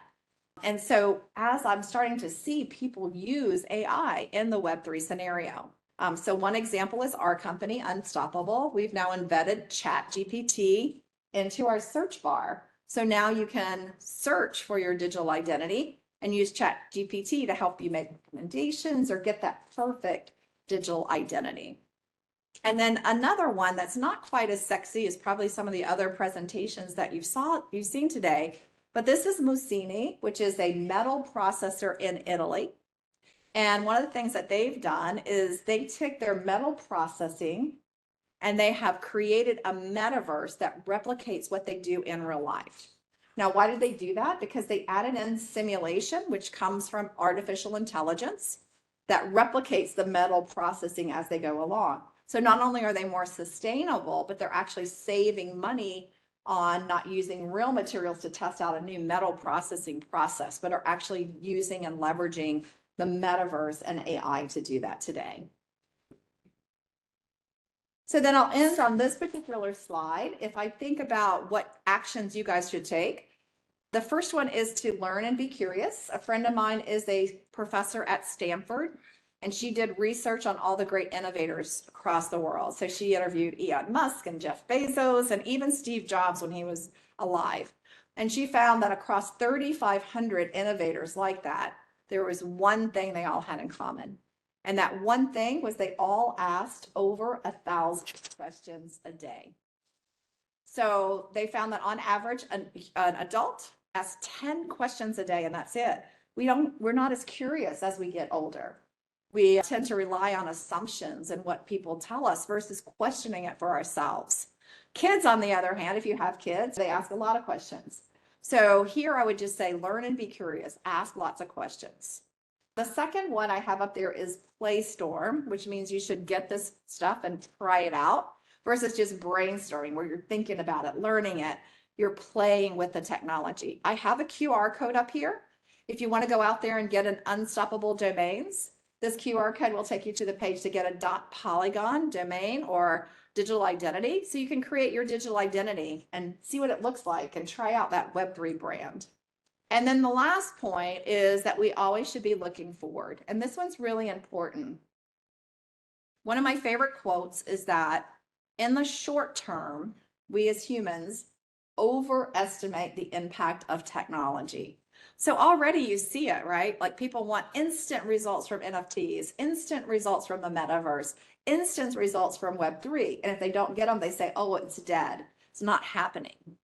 But we underestimate the impact of technology in the long term, which means you've seen this happen time and time again with companies where they're not really watching out for how that technology will impact things as you move forward. So it's great that you guys are here because you guys know that this technology around the metaverse is going to take time. It will be a long-term viewpoint, but it will pay off for those companies who stick with it. Thank you guys very much. Thank you.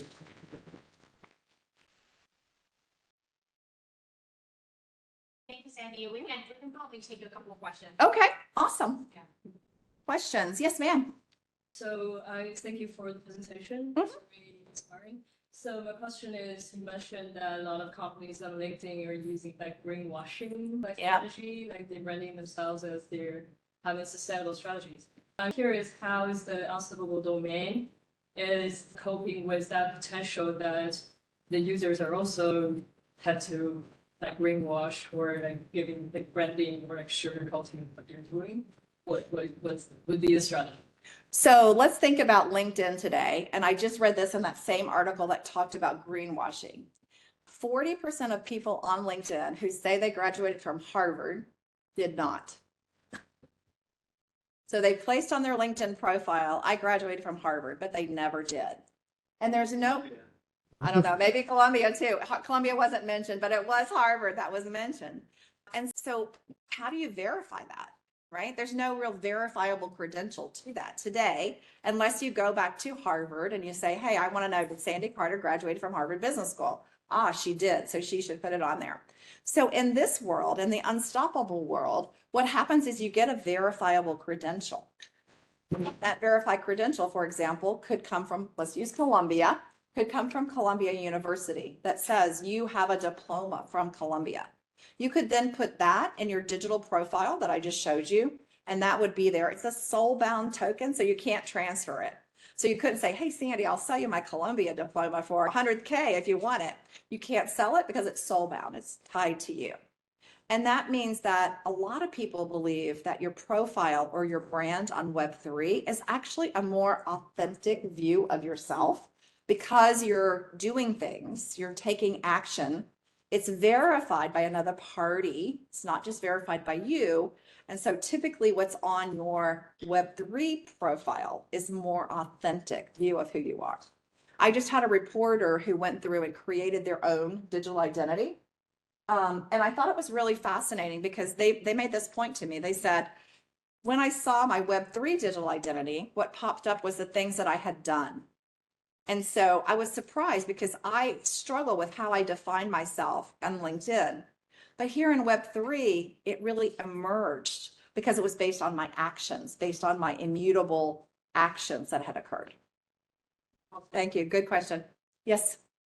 You mentioned how people want to represent themselves differently in the metaverse world, and then you talk about how they want to be authentic at the same time. What if they really want to represent themselves like how they want to authentically represent themselves in the world? Then wouldn't that like eliminate their opportunity to be a better person in the metaverse world?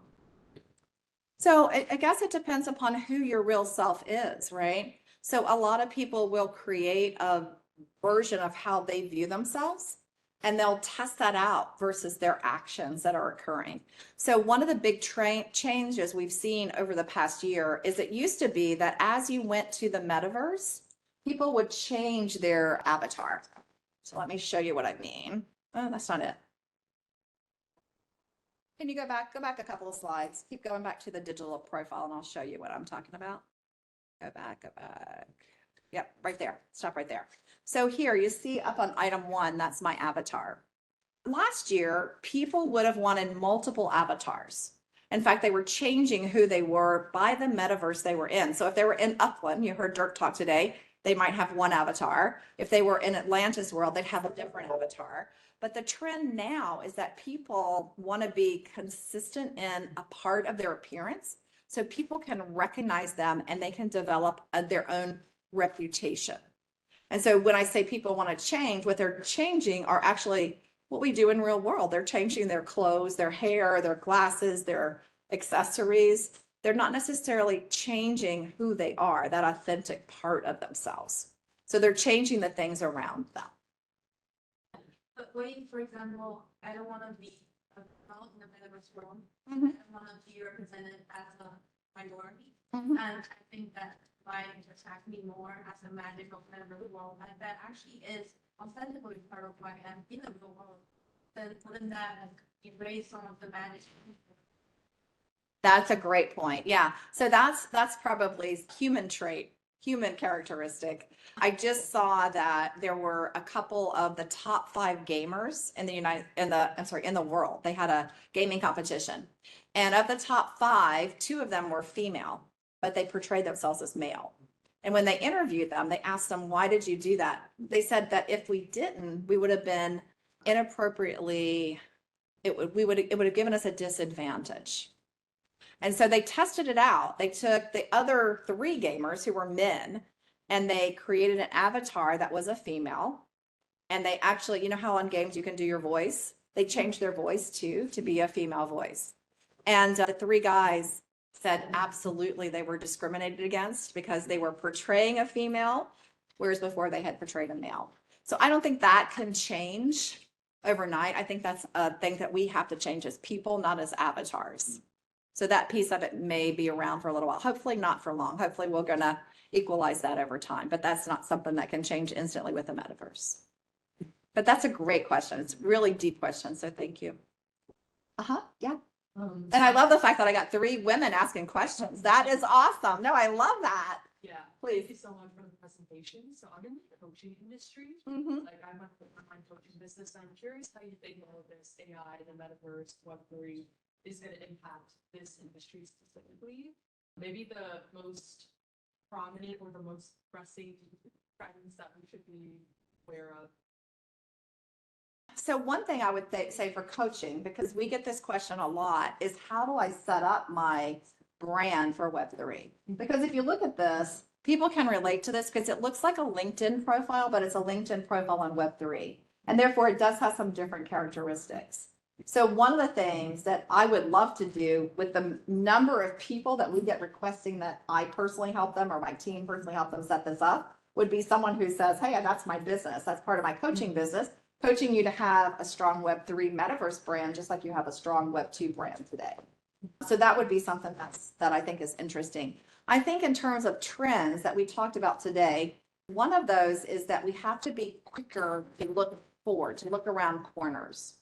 And if you're a person, you have to set up a capability to do that. If you're a company today, you have to set up a way to do that too. Things are just moving much faster than they did before. Right. I have 2 daughters and they love the book Alice in Wonderland. And in that book, Alice says, I had to run twice as fast just to stay in place. And that's where we are today, is how do you keep up at a rapid pace and look at that. And the second thing is I think that people need to stop looking at the tech and look at the customer outcome. So that's probably part of my Amazon heritage where we didn't look at tech. We only looked at customer obsession. What does the customer want? And then if you do what the customer wants, you don't have to worry about your competitors. You don't have to worry about technology. What you're worrying about is what they desire. That's another, I think, great skill set that not everybody has. Thank you. You want to do one more or no? You want to? There's one question Okay. from our online Thank you. audiences. If you can take Thank that. you so much. An amazing comprehensive overview of the trends to go. Actually, we're going to have you for the next panel as well. Okay, So, so staying here. Yes. Okay, great. Okay. All right. So next panel, we're going to have the Ranish, who is the chair of IEEE Blockchain Technical Community as our moderator. And we're going to have Sandy Carter, again, Senior Vice President and Panel Chief of Unstoppable Domains, Joyo. All right. Shaoen, who's the co-founder and CTO of ORD. We got it. 到了，到了。wait a moment. One more, right? 我来。 Yes, we're looking for Professor Joey. I'm here. Oh, sorry. All right, okay. Joey, co-founder and CEO of Articulate AI and professor of the computer science at Columbia University. Welcome. We're going to have a wonderful panel on what is the real megatrend, NFT, metaverse, or generative AI. Okay, so is there a mic back around? How do we do this? Just pass this around? I don't know. Did you guys hear me okay? Yeah. Is my voice strong enough? I think there's 100 people online. Oh wow. Correct. There's 35 So here. they didn't hear what I just said, I guess is what you're telling me? That has to be Yuan, but he texted me and said there's 100 plus people online. Okay, awesome. So there's 35 in and out here and 100 online. It's 135. This looks small here, but we have a decent size. We'll do a quick intro. My name is Ramesh. I serve as chair of the IEEE Blockchain Technical Community. It's a decent sized community. We have about, I would say, 14,000 members in our community. It's a global community, and also we have established 60 blockchain local groups all over the world. And these groups, they do their own events too. So we have a pretty active, reasonably active community. And I will stop here and I'll go to the next speaker. So it's going to be interesting to pass this around. I'm Joe. I'm an associate professor in computer science. I'm also a CEO of Articulate AI. So I mostly work on natural language processing. So nowadays, everybody's talking about generative AI. My company is also around the same line. We're working on using chatbots to teach different communication skills. It could be a language skills, it could be negotiation skills, or job interview skills. Thank you. My name is Chinese name is Chaoyang, and I got my PhD from Lueth. And in 2008, I started my own company, and it's called the Nakamoto and the Turing Labs. So Nakamoto is the inventor of Bitcoin, and the Turing is the father of AI. 5 years ago, I have decided to contribute my careers to blockchain and AI. So right now, I'm running a project for ORD. It's a decentralized storage project, and we already have launched a product and have some clients. Sorry, thank you. You already made the sorry. Yeah. Everybody's Please do it. Okay, I'm Sandy Carter. I'm the COO of Unstoppable Domains. I'm the founder of a group called Unstoppable Women of Web3 and the Metaverse. And we just became a unicorn. So if you know what a unicorn is, only about 2% of startups get to become a unicorn. So we just made unicorn. And we were also one of Forbes' top employers as a startup in 2022 and 2023. Back to me, sorry. I'll have a hand mic. We have an interesting group here, an academic startup. Yes. And then you're like you're an academic and you have a startup as well, or? Yeah, I start. Okay, you're a startup. Coach Sandy, she's a unicorn, COO. So yeah, that's pretty exciting group here. The latest trend after the ChatGPT launch now, ChatGPT 4 and all that. So there's a lot of talk about it, right? There's more talk about AI than metaverse blockchain at this point. Even at the NYC, people are talking about ChatGPT more than NFT. So what do you think from each one of your perspectives? Like, everybody has a perspective. Like now, with the current state of where things are, like, what is the real mega trend? Let's start with that question, and then we'll go on to other topics. How these could interplay. Thank you.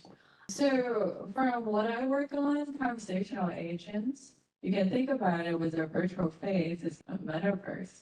So there is no problem in integrating generative AI with metaverse for me, because it was always the long goal is that we can build agents that interact naturally with other human beings, to react, take actions, make decisions as we plan for them. Conversational agents will blend seamlessly in metaverse, will also be very nicely represented in all these kind of artworks. So I think there is a lot of synergy among these new technologies. I think you skipped to the second question, but that's fine. What's the second question? The first question was, what do you think is a real mega trend? From your perspective, like the Web3, NFTs, generative AI, metaverse. So yeah, it's so interesting that I was in the Web3 space for 4 or 5 years, right? I go through those like bull market and then bear market and then bull market again and then bear market again. So usually whenever there is a bounce of the Bitcoin price, the market is so excited. You can hear a lot of noise, hey, the bulls are coming back.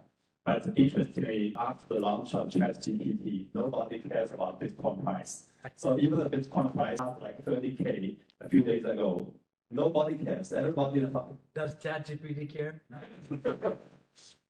It's so interesting, but I still feel like both Web3 and the GPT, the generative AI, are the driving force for the next innovations. I would say NFT and Metaverse are more the consequences of those innovations. I'm thinking about, I have thinking about it a long time, right? So my point is GPT will be the engine for the next revolution, like industry revolution, right? So you can think the data, we are talking about the data is like oil for this engine, right?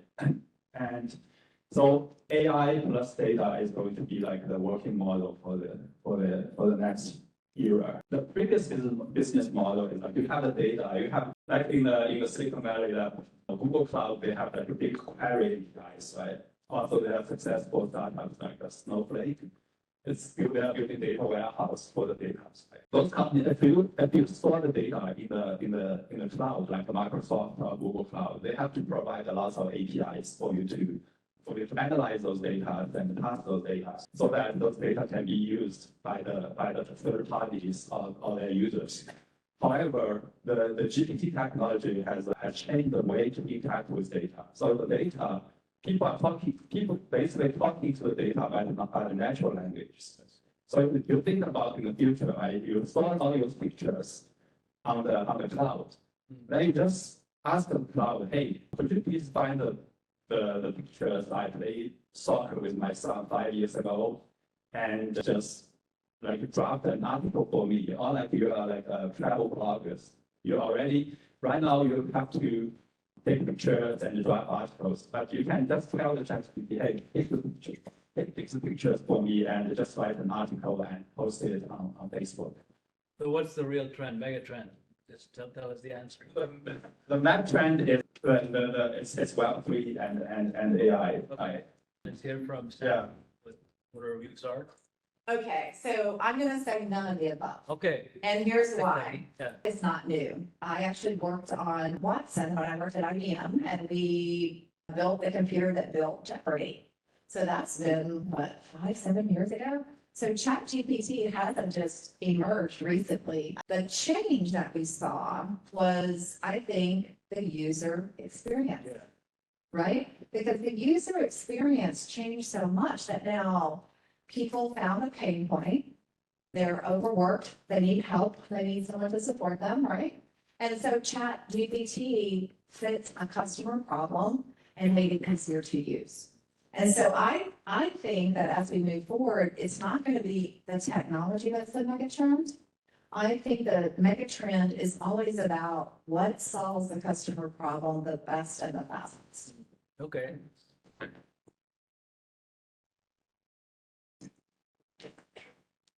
Kind of like that answer, but I'm supposed to be neutral on the moderator, so. By the way, while you guys were speaking, I typed in a question to ChatGPT, do you care about the Bitcoin price? And it said, as an AI language model, I do not have emotions or personal interests, so I do not care about the Bitcoin price. That was the answer I got.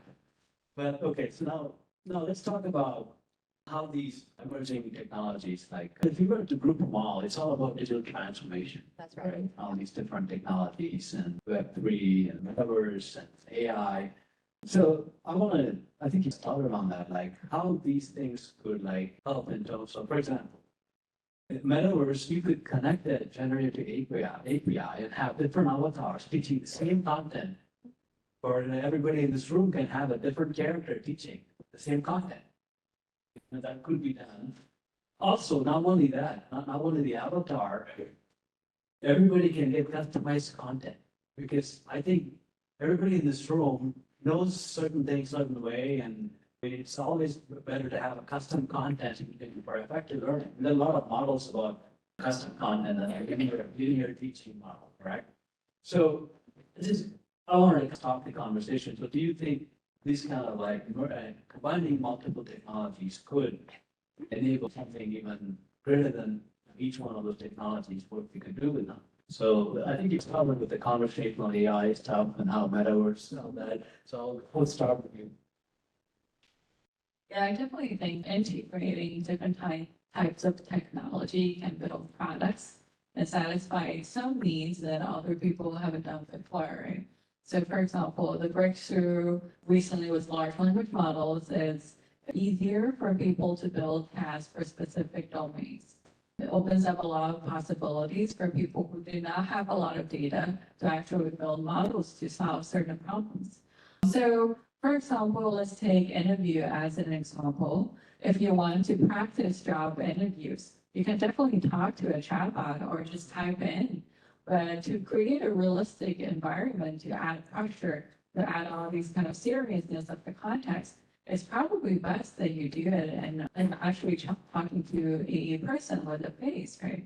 Or like trying to simulate this person not only on the language, but also on verbal behaviors. So if you can combine things and blend these technology seamlessly to build a product and satisfy a particular need, I think that will be a lot of advancements.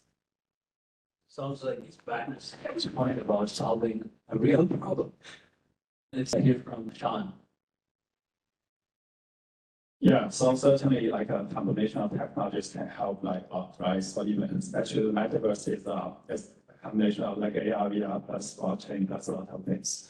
But I want to emphasize in today's talk is, so I talk about AI plus data, but what's the Web3 there, the Web3? My point is Web3 is actually, I think Web3 storage or Web3 data cloud is the refinery for the oils. So why we think about that? Because the data Web3 has incentive for the users to contribute their own data, and also because they have the privacy and the security. Also, the Web3 gives the incentive for the users to contribute that high quality data to the cloud.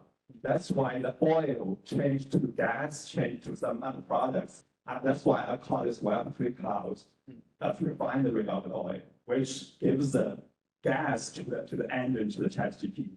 So that's my point. So it's I'm a key believer for the Web3 plus AI as a trend in the future.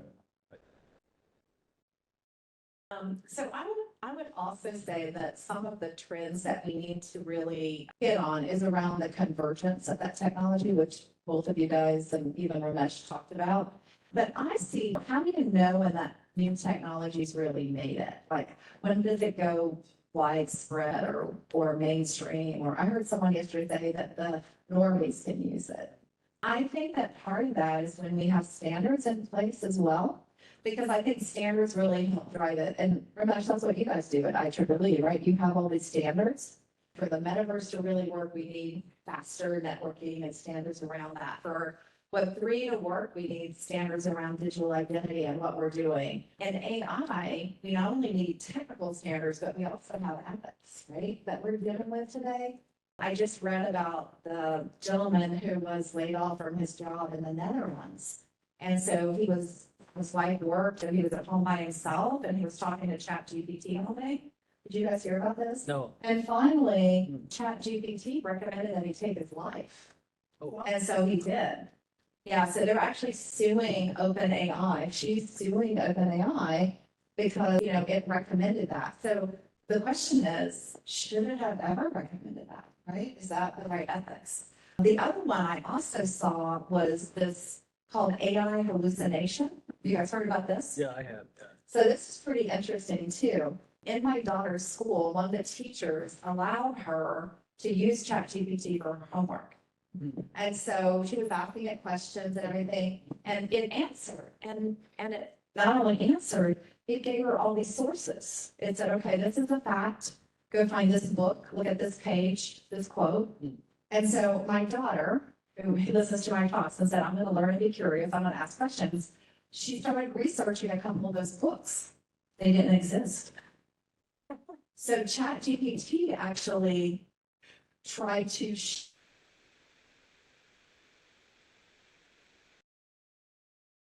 making up a book. So we have to have some rules around this, right? If we believe every question we ask ChatGPT on the surface. First of all, the data is only good from what, 2021, I think, 2021. Yeah. And you know, what it does too is it makes assumptions about next words and that kind of thing. Yeah. So we have to have standards across all of the technologies in order to have, for us to really have really good use cases.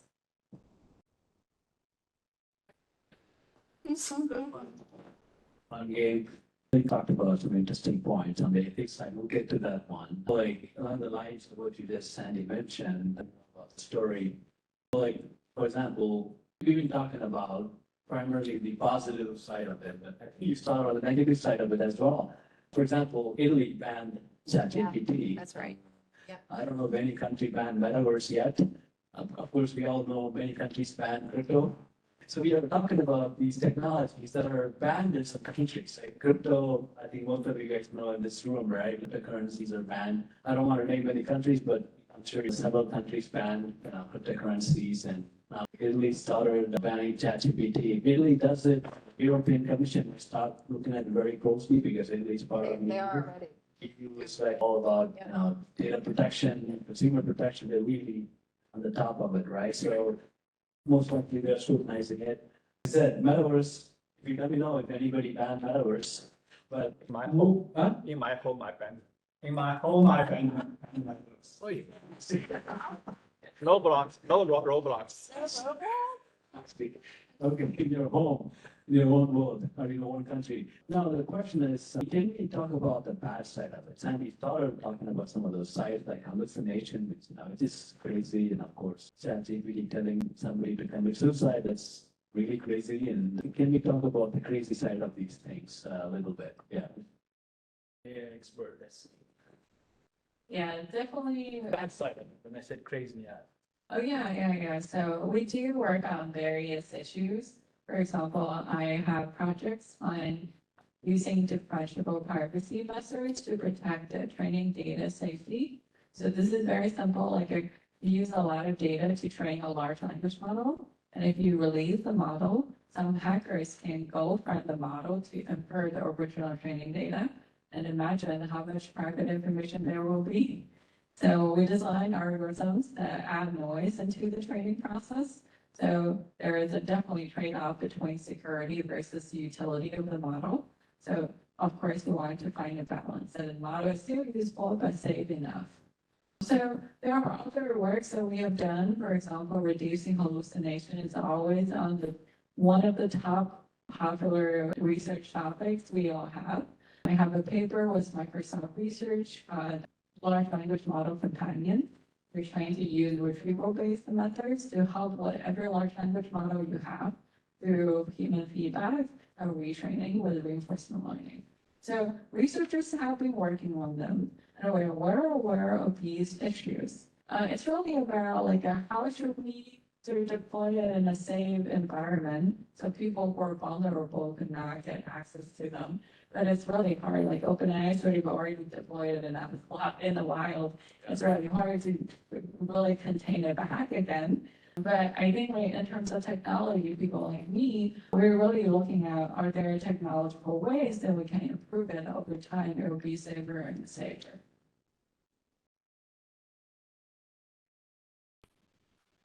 Yeah, so any new technology, right, once they emerging, they always have some kind of upside. Yeah, so crypto has always scams and fraudulent and marketing volatilities make people, lots of people losing money. Like even in NFT, we see some kind of copyright issues and the fraudulent issues. And the metaverse, for metaverse, what I really concern is the addictivity and mental health, especially for the kids.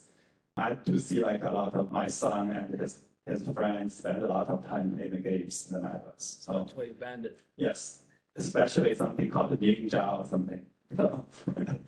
And yeah, but I know that for space and AI space, we do see a lot of regulations already going on. So I do see bright futures, and I think for the generative AI, there's also going to be regulations. Yeah. So this is, Sandy, you can talk about it. That's my next question, but yeah, in terms of. You want that? Maybe, I think we can get to that because as you're kind of like started talking about this. So the next question is we talked about good side, a little bit of bad side of these areas, right? We also talked about combining these things. It's going to be crazy combining. Some things are good, some things are bad. Just eventually, hopefully, the thing is for deployment, for adoption, you need policies like we talked about, like the educator, the policymakers should have regulation in place. Otherwise, you're not going to see this. And if everybody bans ChatGPT all over the world, there won't be any ChatGPT. So you need regulation in space. As a matter of fact, crypto is like still evolving. Some countries like European Union, they have MiCA, and US, we don't have anything. Let's talk about the policy side of it, right? We're all working in the space, right? We're all pushing in our own way, working in this, different technologies. And how can we really develop technology is one part of it, but how do we also make sure the policy side is taken care of, educating policymakers, or do we say it's somebody else's job, or how do you guys look at it? Yeah. There are new policies over time, or for example, there is the autobahn law. So basically in California, only in California, not other states. What is it? Autobahn. Okay. So you can use chatbots only if you're using in a certain context that are related to money and politics. You have to disclose that this is the chatbot. So this is the law within California, but not other states, and we haven't seen any instance of people actually enforcing it. So I think it's not only about legislation, and it's also about enforcement. Definitely, we've seen like in the research world, we are open to talk to different politicians on this, and they do talk to us. And so usually this is a very delayed action. It takes a long time to establish new rules, and it takes a long time to figure out how to enforce them. So I think like my students and I are always advocating while we're developing the technology, and at least take out 10-20% of your time, think about it, what are the consequences when you deploy it. Actually, I want to switch to Sandy and then because Sandy, you said you worked in the AI space for somebody longer than crypto. Yeah. That's most of the folks in the room and online like we've been talking about machine learning AI for 40 years, I think, even longer, if not like decades, 5 decades. And we're talking about policy now. What's your view, Sandy? Like, why do you think really happen in terms of policy development? And now we're talking about policy because now it's in the hands of consumers. Everybody can access. Before it was like enterprise-y kind of thing. Now it's like anybody. I'm sitting here just talking to ChatGPT and everybody can do it at the same time. So is that just the timing or tell us on that? Yeah, you're absolutely right, Ramesh. It's really interesting to see how policy gets formed and made. I think that until a technology hits constituents, then lawmakers aren't really interested in it, to be honest. So the first time I saw AI get government in the US attention was with Alexa. So we released Alexa at AWS, and of course, consumers were using it. And because they started using it, there were lots of questions and meetings, policymakers flying out to Seattle to understand what we were doing, how we were doing it, why we were doing it. And so then they got interested in it. And so I think because of the way the government is run, I think that in the US, until it hits the everyday person who gets to vote, I don't think it's as much of an issue or as important. Same in crypto, right? Same in crypto, same in Web3, same with the metaverse. We're already seeing in the metaverse, to your point, for kids. I get really worried about kids because there are already lawsuits about harassment and things that are happening because there really isn't an overall rule, regulation, policy. How do we help our kids in the metaverse, right? And how do we help them learn? Because they're out there doing Roblox today. Roblox, if you don't know, because you mentioned it, 60 million active users a week. Yeah. 60% girls under the age of 16. 60%. So that gives me some hope that girls will be the next set of builders out there because they're building with Roblox. And hopefully they'll keep restricting his son from going online, so girls will have that advantage. But I think that's interesting. So your other question, though, for me is really interesting too. It's what are we going to do about it? Because we are the technology, right? And on Telegram, I don't know if you guys are on Telegram now, there's so many tools. But on Telegram, there became this group called, it's like a VIP group for Metaverse, Web3, and AI. And we just recently started talking, how are we going to educate people? Like, we can't wait for others to do it. And so mid-June, we actually have a policy council in Washington, D.C. to try to train not just the staffers, right? The problem is you train the staff, and then the staff train someone else, and then they train the senator, the governor, the whoever, right? And so by the time you get that, it's one sentence. That's all you get. Instant translation. Translation. And so we need to do better than that. So we're going to attend that, and then we're going to try to do it at the state level. This is kind of volunteer. It's not like something formal or paid or anything like that. Because I will tell you, if you live outside the US, a lot of other governments do this well. I'm really impressed. I just went to Abu Dhabi and Dubai. I'm so impressed with the government there. They have played with the metaverse. They're playing with AI like they are doing it. It's not their staff team. And so I think it's that here in the US, at least, we need to prioritize that. And if not us, then who? We have to take that bull on the horns. Sean, last comments, and then we'll see if there are any questions. Okay, yeah, my point is it takes time and the need collaboration, the policy making collaboration between the government, the industry itself, and also education. Because only if all the society is very well educated, the technology can be beneficial to the people. Okay, so any questions from the audience here? You got one down here. Oh, yeah, we have a mic. Let me give you the mic. I think we only have one mic. Yeah, I know. So you should be on Zoom. My question actually start from, because it's a generative AI, anything you need to train, you have some data to train it. Question is, what is the data? Can you classify what kind of data you're putting in train? And how do you collect data?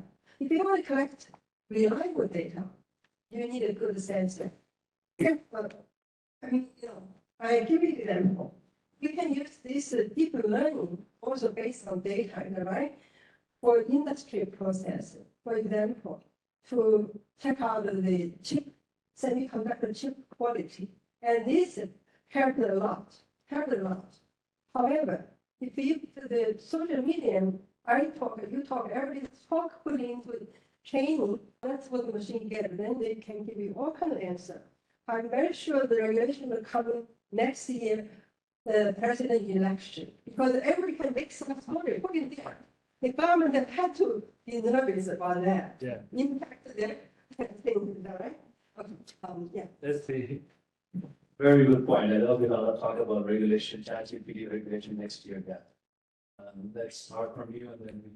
Okay. Yeah, you're exactly right. If you have bad data in, then bad data comes out. Absolutely. So how do you control the data? I think that's why you kept talking about, Shaw, that it's not just AI, it's data and AI. That's so important. And I'm not sure, like for right now, for example, ChatGPT, the data only goes to 2021. And they only just started rating the data. Like they've been collecting all the data. They just recently started rating the data as well as what's most accurate. Now who gets to define what's most accurate is again another question as well. And I will also tell you there is bias that goes into it. So there was a toy maker who produced a doll, and the doll was using conversational AI. And so they were trying to train it so that young girls would be aspiring to new careers. And so whoever trained it, they said, hey, you can be a airline pilot. Here's what you have to do. Hey, you can be a nurse. Here's what you have to do. I guess they forgot technology because when they asked, when you as a young girl would say, hey, can I be a technologist? It would say, maybe you want to consider nursing, or maybe you want to consider something else. Whoever trained it did not believe that women should be in tech as unbiased. So you were absolutely right. And data really matters. So we have only 2 minutes. Okay. Okay, let me quickly.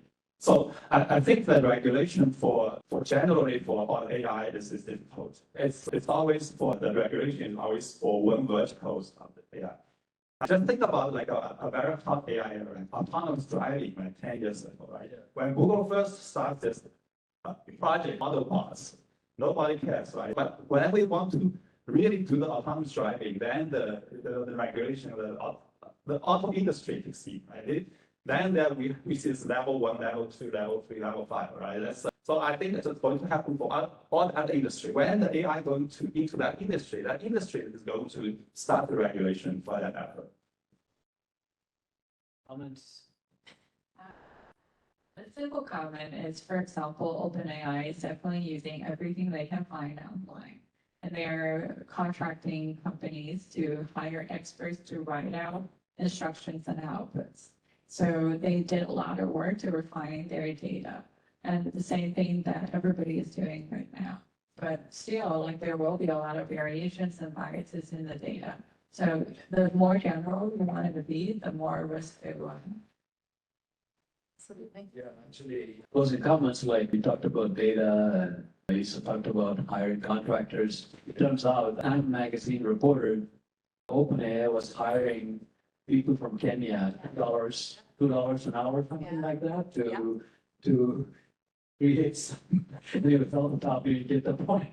So I think we are running out of time. It's 4:10.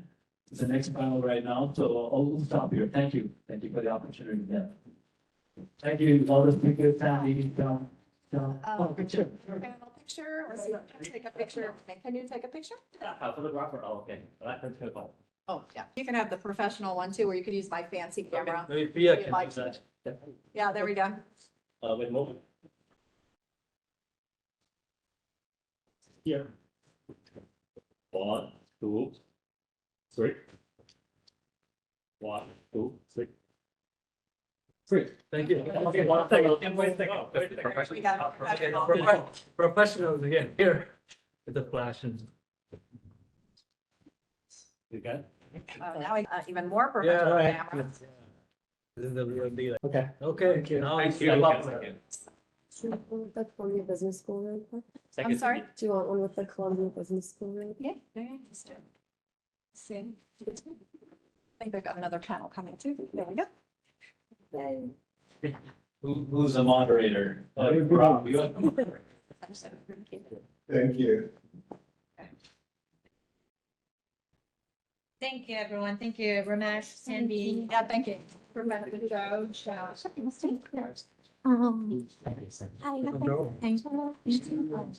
I take a picture? Yeah. With moment. Sorry, I'm sorry. Yeah. Also with the logo. All right. I'll make sure the logo is in. 1, 2, 3. Small 1, 2, 3. All right. Yeah. Thank you. Awesome. Yeah. Thank you. Thank you. I Here. Yeah, sure. Yeah. You're bumping. My name is Yeah. All right, good. Here.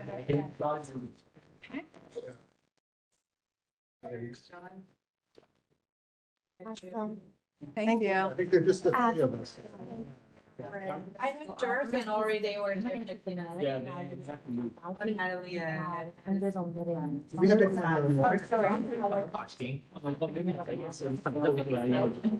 Okay. Yeah, so I'm gonna pause here. Yeah, I see it. I'll just go downstairs. John, are you actually online? Yeah, John. John is online, so I'm not sure what is the best way to. Just downstairs. Maybe after 3 minutes, we'll be on. Yeah, sure. So why don't we, hi, John. Okay, we've got your panel here. Let's figure out a way to actually get you involved, okay? Good. All right, so we've got your panel here and we're gonna get started in the next, maybe just 2 minutes. We'll give them a small break. How's that? Thank you, Terry. Keep in touch with you. Okay, great. Thank you so much. Oh, sorry.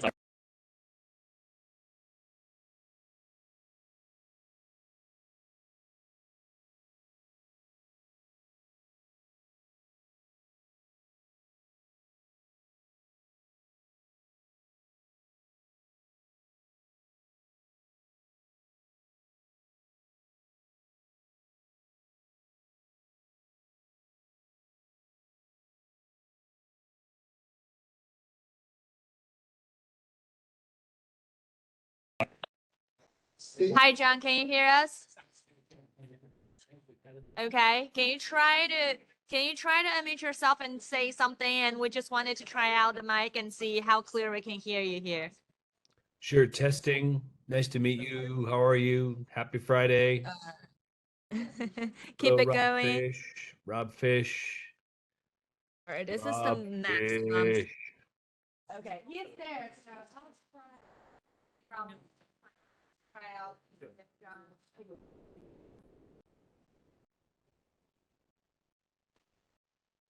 All right, John, you got a mic. Try again. Testing, testing. This is great. Rob Fish. Rob. All right. Very good. All right, we're gonna get started. So Rob, I'll turn the stage to you. Okay, do I get the mic or do I just project? I think they can. Actually, John, can you hear us clearly? Can you hear me, John? I can hear you, yes. Okay. Okay. They told us that we don't necessarily need a mic for them to hear us. Okay. We'll give it. I guess we're just gonna yell. All right, let me introduce you actually, Rob. So Rob is the Vice President of the IEEE Standards Association, and here's his panel. So I'll do it to you, Rob. Okay, thank you and welcome everybody. Yeah, so my name is Rob Fish. Actually, I have a day job, which is that I teach computer science at Princeton. But today I'm here wearing the hat of the IEEE. I guess really what happened is our current president, Yuying, decided that I hadn't been punished enough.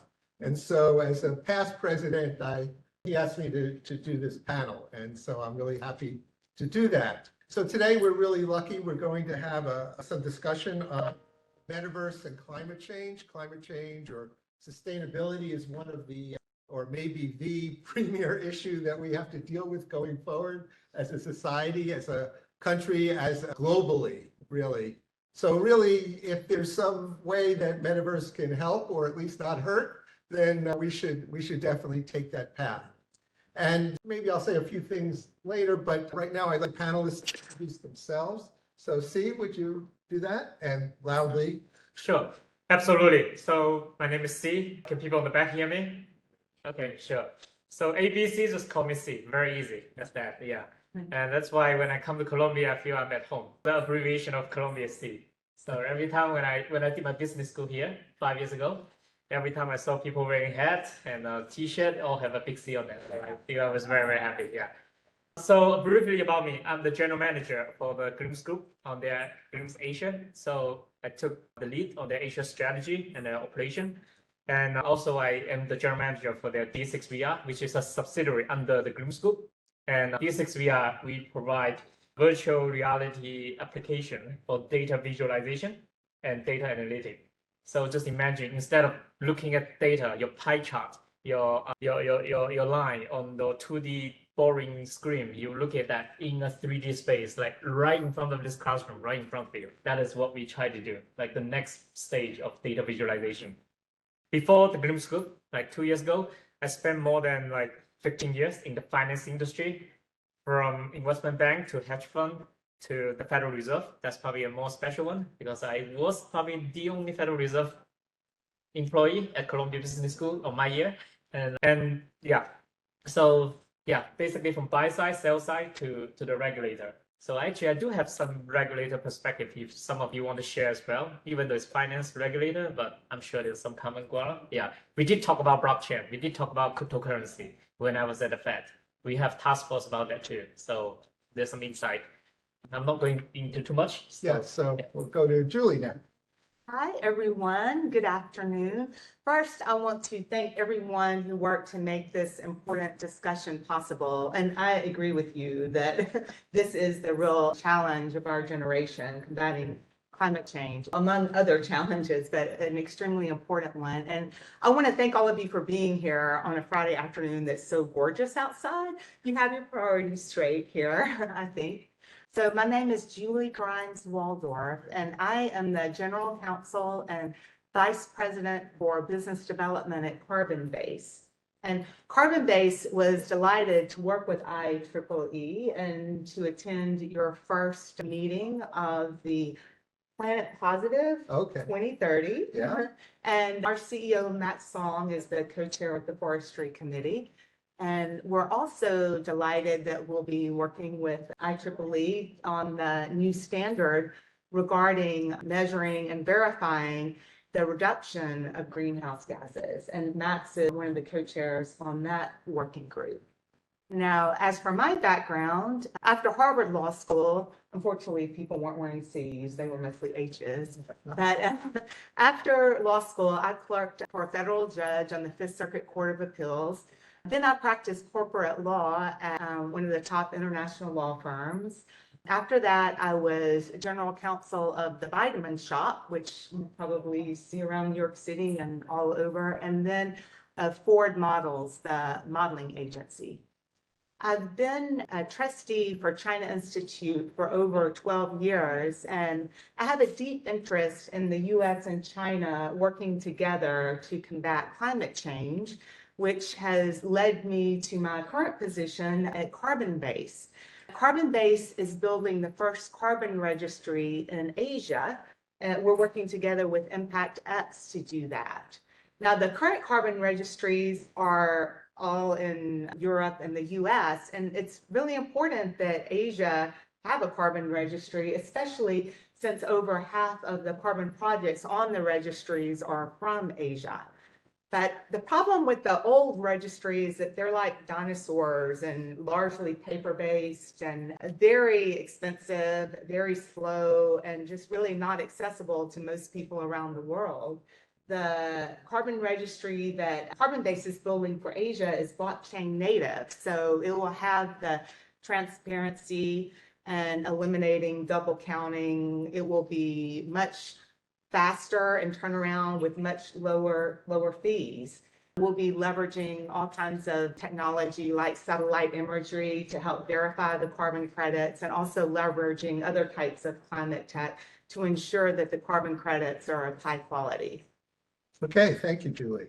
And last but not least, John. You can probably see him over my head here, but John, could you introduce yourself? Sure. Thank you for the opportunity to speak. I'm sorry I can't join you there in person. And Rob, it's great to see you again. Nice to meet my fellow panelists. I am the staff lead for the Planet Positive 2030 project. Thank you for mentioning that. Also, thanks to Max Song for all the leadership that he's brought to our work. I also had the pleasure of leading IEEE's largest artificial intelligence ethics work since about 2015, 2016.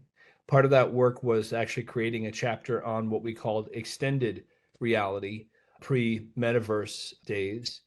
And I've been writing about augmented reality since about 2011. I used to write for Mashable some for Fast Company and The Guardian, and I've just been fascinated with augmented reality. And now the combination of that with climate and sustainability is really exciting. And then part of my background, I used to be a professional actor. I'm still a musician. So I bring that up because the intersection of data, all of our realities, human rights, and especially keeping our planet safe for all, for multiple generations to come. It's a wonderful intersection. And thanks again for the chance to be on the panel. Okay, thank you, John. We have an intimate setting here, so I thought I would actually start with the negative news, and we can build our way to the positive.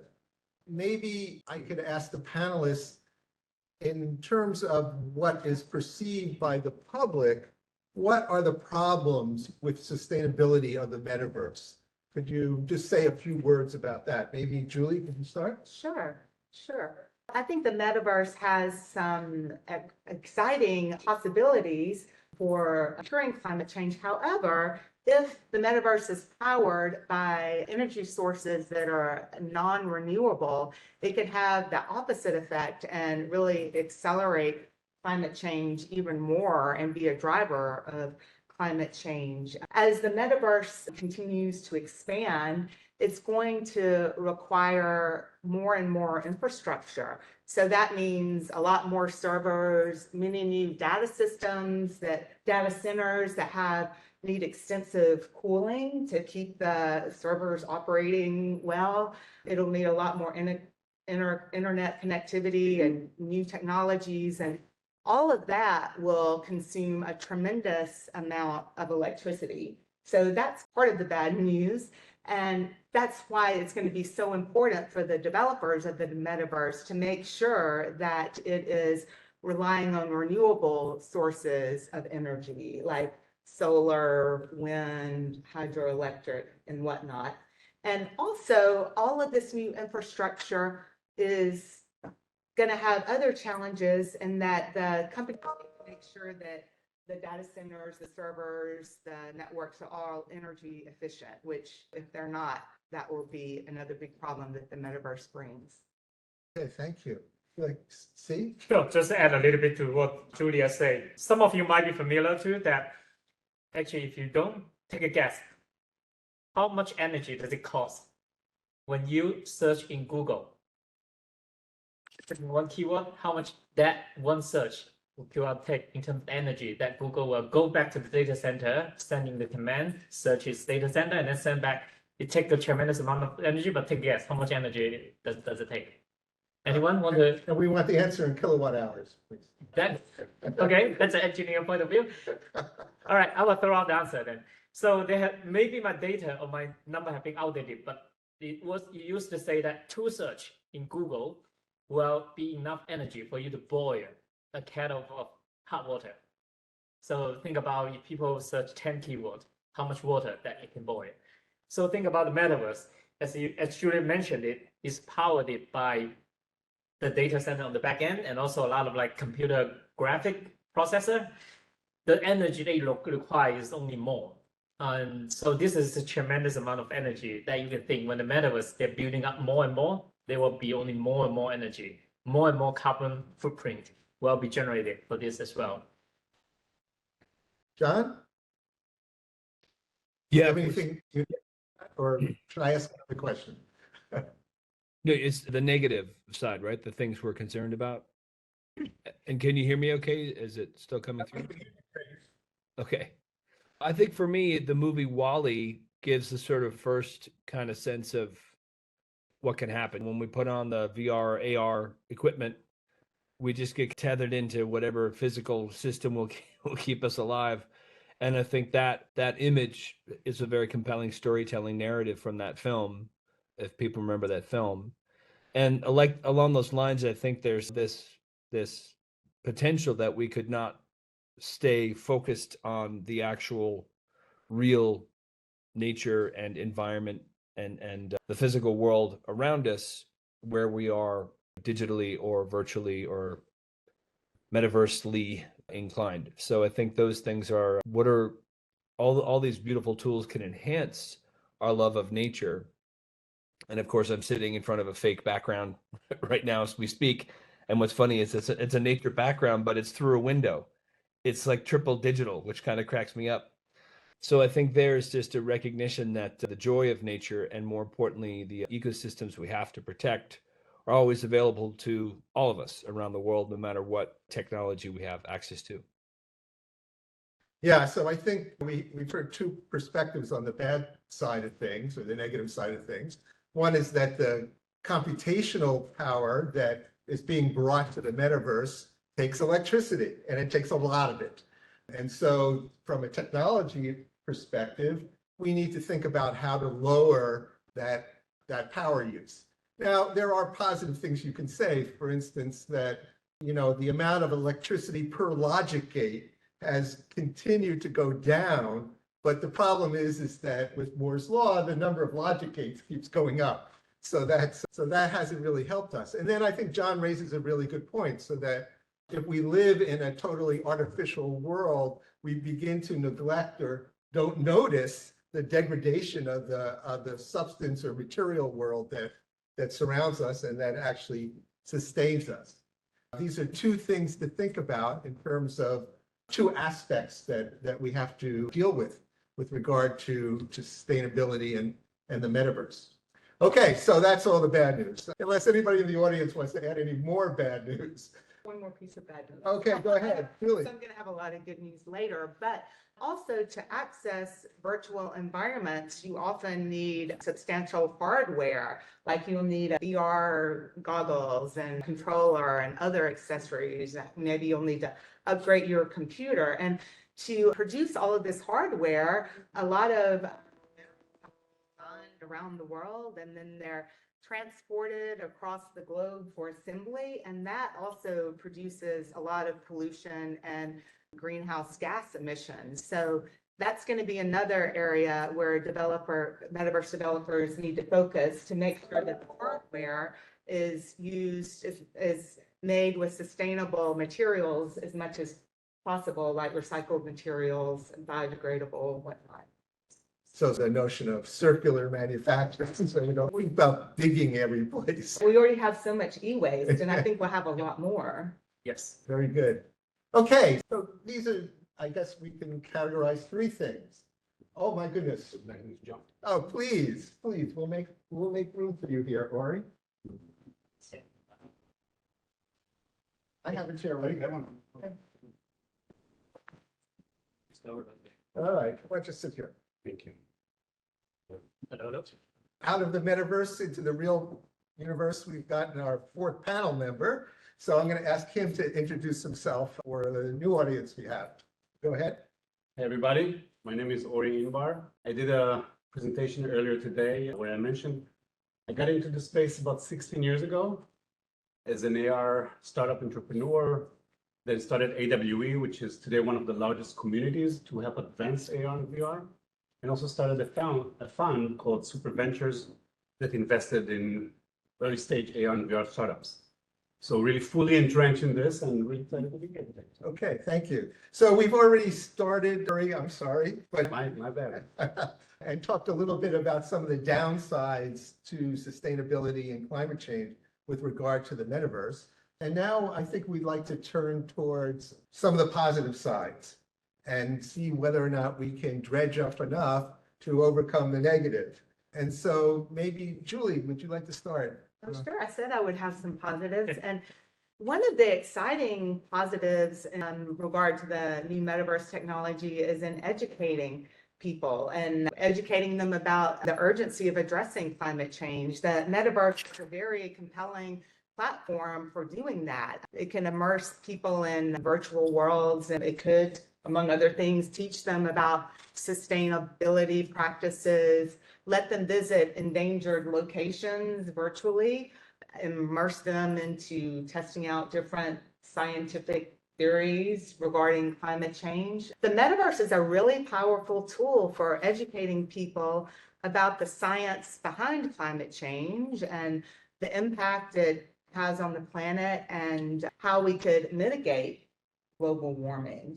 Like the metaverse companies, they could illustrate in like very tangible ways for users. For example, users could be going around in a virtual world that has rising sea levels and actually see cities and towns being flooded and seeing the necessity of acting quickly and understanding the scope of the problem. John. Hi, John. Can you hear us? Yeah, first of all, Ori, how are you? So good to see you. Ori. John and I were on stage, what, like 15 years ago in our panel. So let's see you again. Yeah.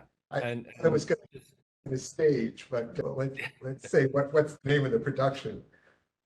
Anyway, John, what are some of the positive aspects of the metaverse on sustainability and climate change? I think Julia already touched on a number of great ones. I'll just add, I'm very moved by aspects of identity and empathy, which seem to be reoccurring themes, positive aspects towards climate. I say identity meaning since anyone can enter, in general, most metaverse environments in whatever identity they want, there's an aspect to be bias-free in the sense of how you are perceived. You can be a unicorn or whatever you want to be, but also from a regional or whatever perspective, that pedagogy. Ooh. Darn internet. Okay, now you're back. Maybe. No, maybe not. All right, we'll get back to you, John, as soon as we can. Okay, sorry if I'm cutting out. Yeah, you're cutting in and out. Please pay your ISP a little more money, okay?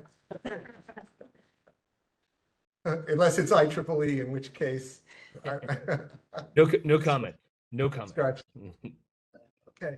One of the things that I wonder is that you guys are entrepreneurs too, and I'm wondering whether or not in your thoughts for your own companies, you give some thought to sustainability practices or other ways that you could either mitigate your effects on climate change or otherwise make your companies a force for good within the metaverse and sustainability. Maybe already. Yeah, I'd be happy to address that. In my previous presentation today, I mentioned the XR prize to fight climate change, which is something we announced at my event AWE last year. And we offered the cash prize to just get the attention of a lot of people that are already working in this industry, entrepreneurs, creators, designers, and the idea was to create software or solutions that will help, that use XR, that harness XR to fight climate change. And a lot of the things that we've seen, we got about 150 submissions, and a lot of them were talking about educating or creating empathy. Another aspect was the ability of, especially AR, to visualize. Julie, you mentioned that seeing how the cities would look like in the future where it's all flooded. We wanted to see if somebody can create an application where you walk in the city of New York and it will simulate how the water level will rise, let's say by year 2040 or 2050.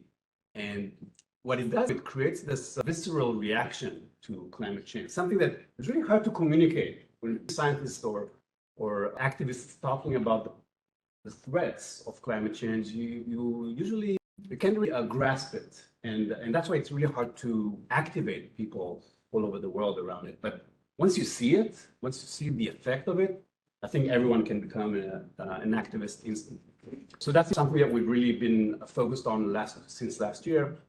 And to answer your question, then the question is, okay, so what does AWE do? You know, we run large in-person events, 5,000 events. People come from all over the world.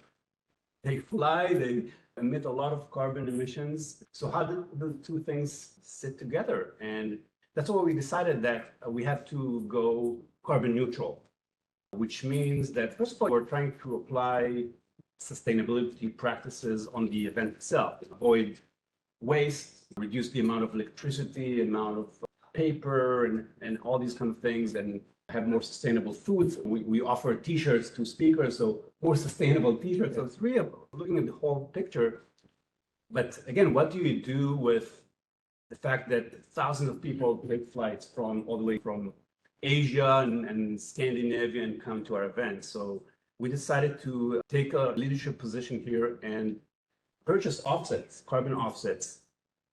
We partnered with a company called TerraPass, which is one of the leaders in the space. And through that acquisition of carbon offsets, we're able to invest in projects that plant trees all over the world, that invest in green technology, that invest in carbon capture projects. And we basically made sure that we offset the carbon emission of the entire event and all its attendees. And in addition to that, we also encourage a lot of our attendees to also offset their own carbon footprint for their flight or even for the full year. And that's making the event even negative in terms of carbon emissions. It's a small thing that we can do, but I think the bigger push is really by creating awareness and getting entrepreneurs and just talent all over the world to think about this and put their time towards technologies, and especially using XR and the metaverse to help with the fight against climate change. That's great. Steve, did you have Absolutely. comments? Yeah. So if I may that, actually I realized that I forgot to introduce a little bit about my company. So let me briefly, 1-2 sentences about my company. So my company is the Gleams Group. We are a publicly traded company, went public 2 years ago under the NASDAQ ticker of VR, AR. And we have been building a portfolio application in the metaverse for different industry for the past 6-7 years. And some of our noticeable customers include in the defense industry, consumer product, healthcare, education. So Boeing, Airbus, Colgate, Facebook, Microsoft, these are some of our partners / customers. And so briefly about, but there's still a strong entrepreneurship culture in there. So absolutely right, entrepreneurship. And so 2 things that I'd like to talk about the good side of the metaverse. And one is about presentation, and second is about tourism. The first thing is add to a little bit of what Ollie said. I always remember that how Elon Musk a few years ago, that when he talked about new energy, talked about electric car, he actually stand in front of a big giant 2D screen, like a black box behind you with a big Earth on there. Some of you might have remembered one of those presentations, and think about why you have that behind you to do the presentation, to help them to make the point, to help people to see what matters, what's at stake here. In the metaverse, actually in my company specifically, we built a virtual Earth that when people put in their goggle or their VR headset, they are being immediately transformed into an environment that kind of overlooking the Earth. So just imagine that all of you can look behind you, all those glass behind you. Just imagine instead of looking at building, you're looking at gigantic Earth, like 360 behind you, up and down. And this is the powerful presentation background setting that you can have when you talk about any environmental sustainable practice or policy, or talk about global business impact on the carbon footprint, because of you having that as a background. And do not underestimate the power of such presentation, the immersiveness that you are seeing, and also the engagement that you have because of you are inside the metaverse. It will bring the presentation message to the next level. Just think about an analogy I like to use, like people always talk about how great New York City is. People can watch TV, can watch documentary, can see video, can read book about New York City, but no matter how many books, how many TV you watch, it will be different until you really in New York City. So that is like what the metaverse or the virtual reality Earth can bring to you. You are right from the net into this gigantic, beautiful, immersive environment. It will kind of like bring your mentality to the next level. So that's one. Second part I talk about is tourism. That again already mentioned about that. How many people attend the conference, all the flight, and how many carbon footprint have been doing because of all this flight. So think about global tourism is one of the big carbon footprint producer.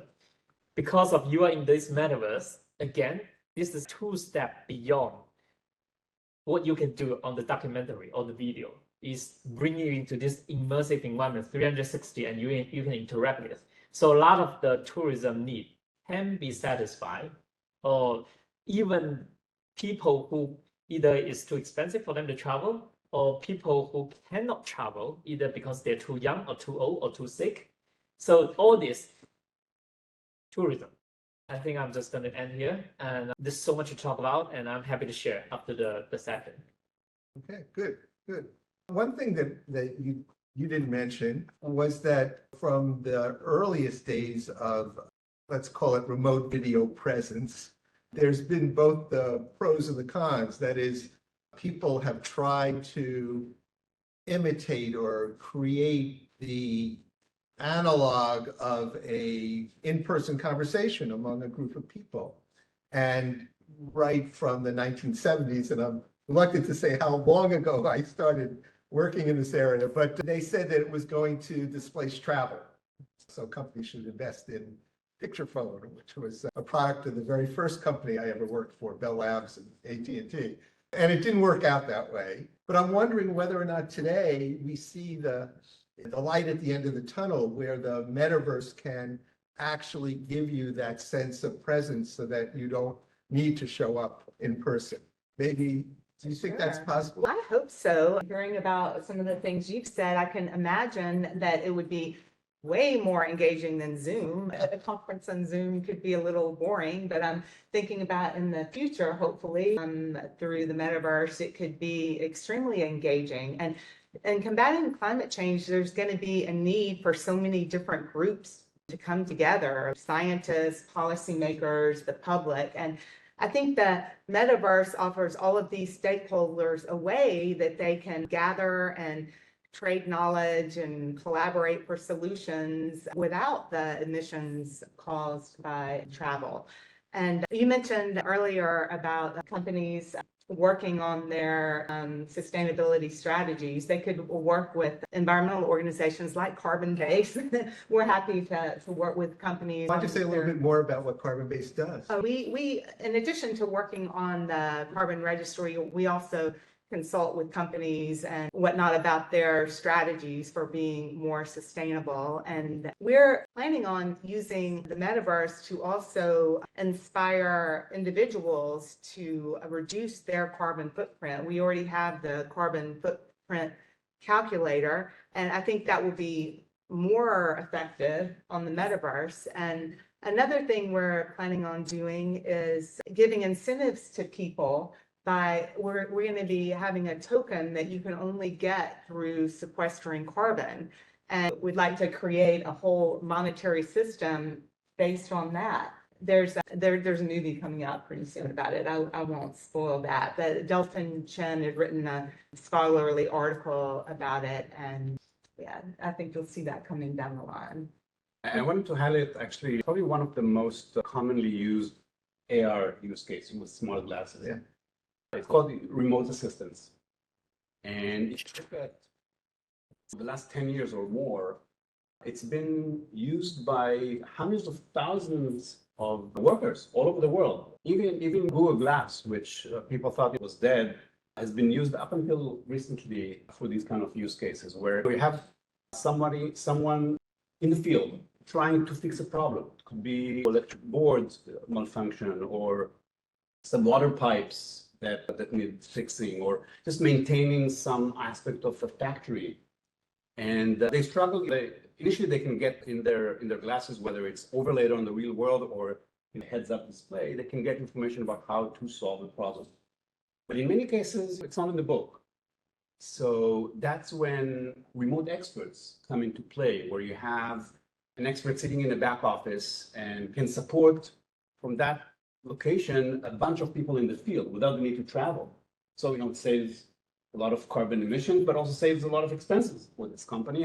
And one person, one expert can support a lot of people in the field. And these people, they can see through the eyes of the person in the front line. So using the camera, they can see what they see. And using augmented reality, they can annotate the problem and make it easier for the person in the field to solve that problem in real time. So they can not just talk to them. It's better than FaceTime in the sense that you can actually explain in much more detail by annotating information in the electric board or the water pipes or whatever it is, and be able to solve it much faster, again, with a much lower cost. And since we're talking about sustainability today, really promoting the idea of sustainability. And not only a lot more lower cost, but also a lot more efficient as well. Because of actually Boeing, they did experiment on the worker who use their AR glasses to do the wind turbine wiring. they find the people who use smart glasses compared to the people who reading manual is at 30% faster. So much lower cost, but much efficient. That's right. Yeah. You mentioned, I think, two things. See, one was that you had some background in financial and regulatory Yes. activities. And I'm wondering whether or not there's some way to compel, either through regulatory mechanisms or through accounting or other kinds of self-regulatory activities, the adherence to standards for sustainable activities in the metaverse. You have any thoughts on that? There are absolutely ways that the government or the regulator can play a role in terms of like further nudging the industry to be more carbon neutral or conscious or aware. But it's also my understanding that right now the government, with all the things that going on, different current politics, and also even talk about metaverse, their strongest topic right now is about how do we make the metaverse can be regulated in a way, kind of like almost like internet 2.0 or 3.0, that kind of thing. But I'm sure that there are big role government can encourage, similar to how government encourage the electric car, the electric vehicle selling, that kind of thing. Positive of it. Okay, we're getting towards the end of our time here, so I think we'll open it up to Q&A. Is that okay? Okay, we'll take any questions, either in the metaverse or here physically at Columbia. Questions?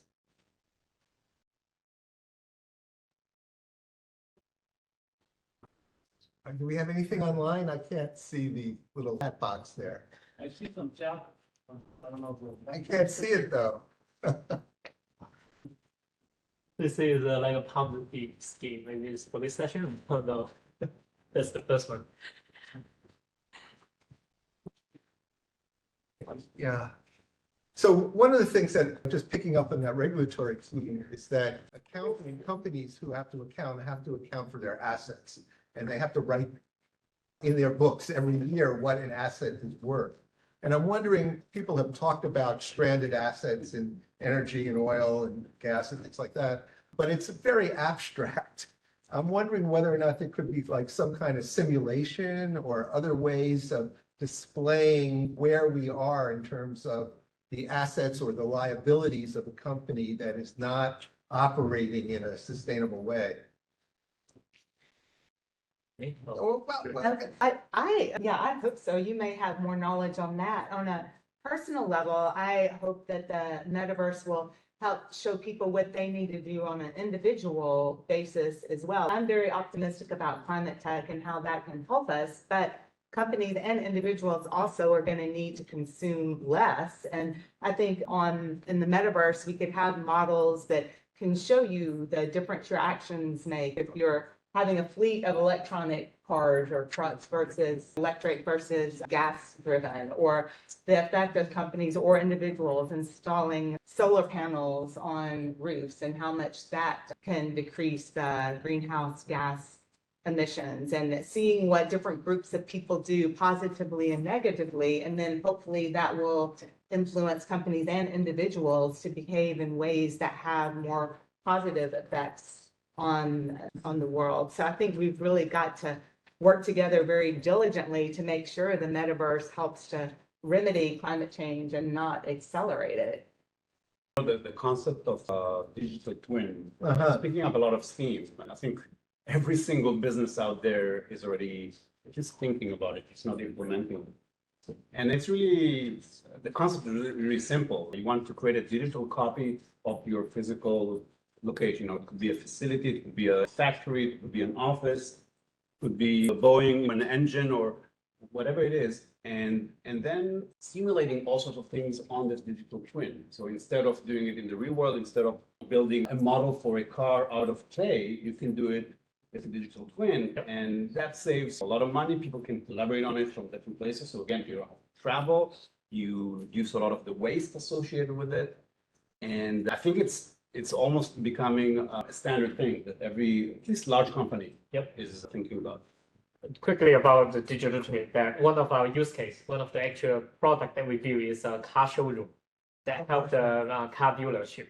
So actually just imagine that you walk in a car dealership and then the salesperson take out an iPad through the camera of the iPad, then you can see 10 different color of this car that you're looking at. You can also go into this virtual car that is not even in the store, but actually is try different model and go into the interior to experience that. And that's another application of digital twin, because of none of the car dealer have all the car in the world that they can sell. But with the metaverse, with the digital twin, they can almost create one that can showcase like 100 times more car and experience them, interact with them. Yeah. Okay, great. Thank you. One last chance for questions. No, I'm getting we're done. So thank you. I want to thank Julie, C, and Ori, and John when we had you. So thanks a lot. Thanks, everybody. Thank you, everyone. Thank you. You should join us too. That way. Lady in the middle. Lady.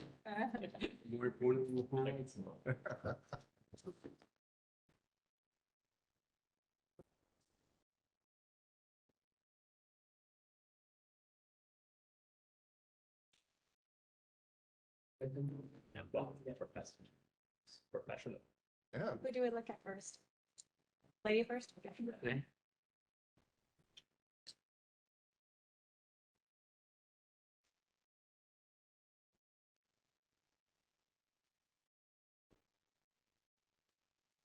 Thank you.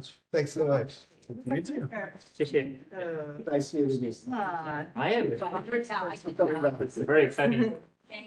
你们呢？你们要不进来拍？你们要不进来拍一个？您的跟上。When you're by your It's not my schedule. You don't mind, I would like to send you. Thank you. So, Thank you. Excuse me. Yeah, Clara, maybe before you leave, let's take a large photo of the second panel and third panel together. So that yeah, I don't there's no people online, so I don't want to make it too messy. Sorry guys, we're just gonna take a 3 minutes break.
All right, we're back from the break.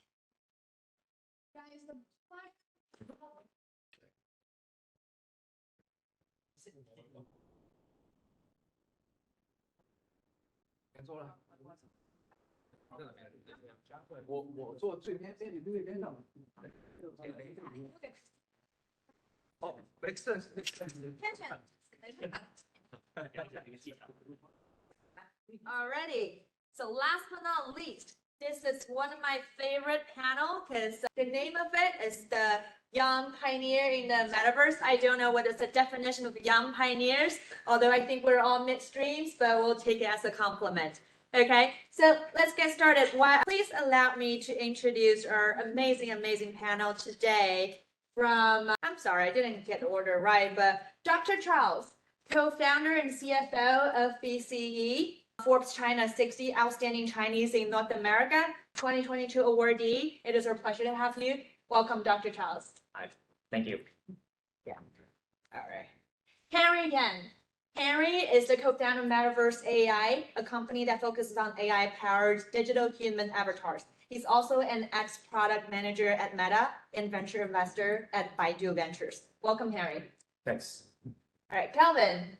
So Kelvin and I has been knowing each other for quite a few years, but this is the first time we're on the stage talking about Metaverse thing together. So quite exciting. So Kelvin is the head of platform at OP Ventures.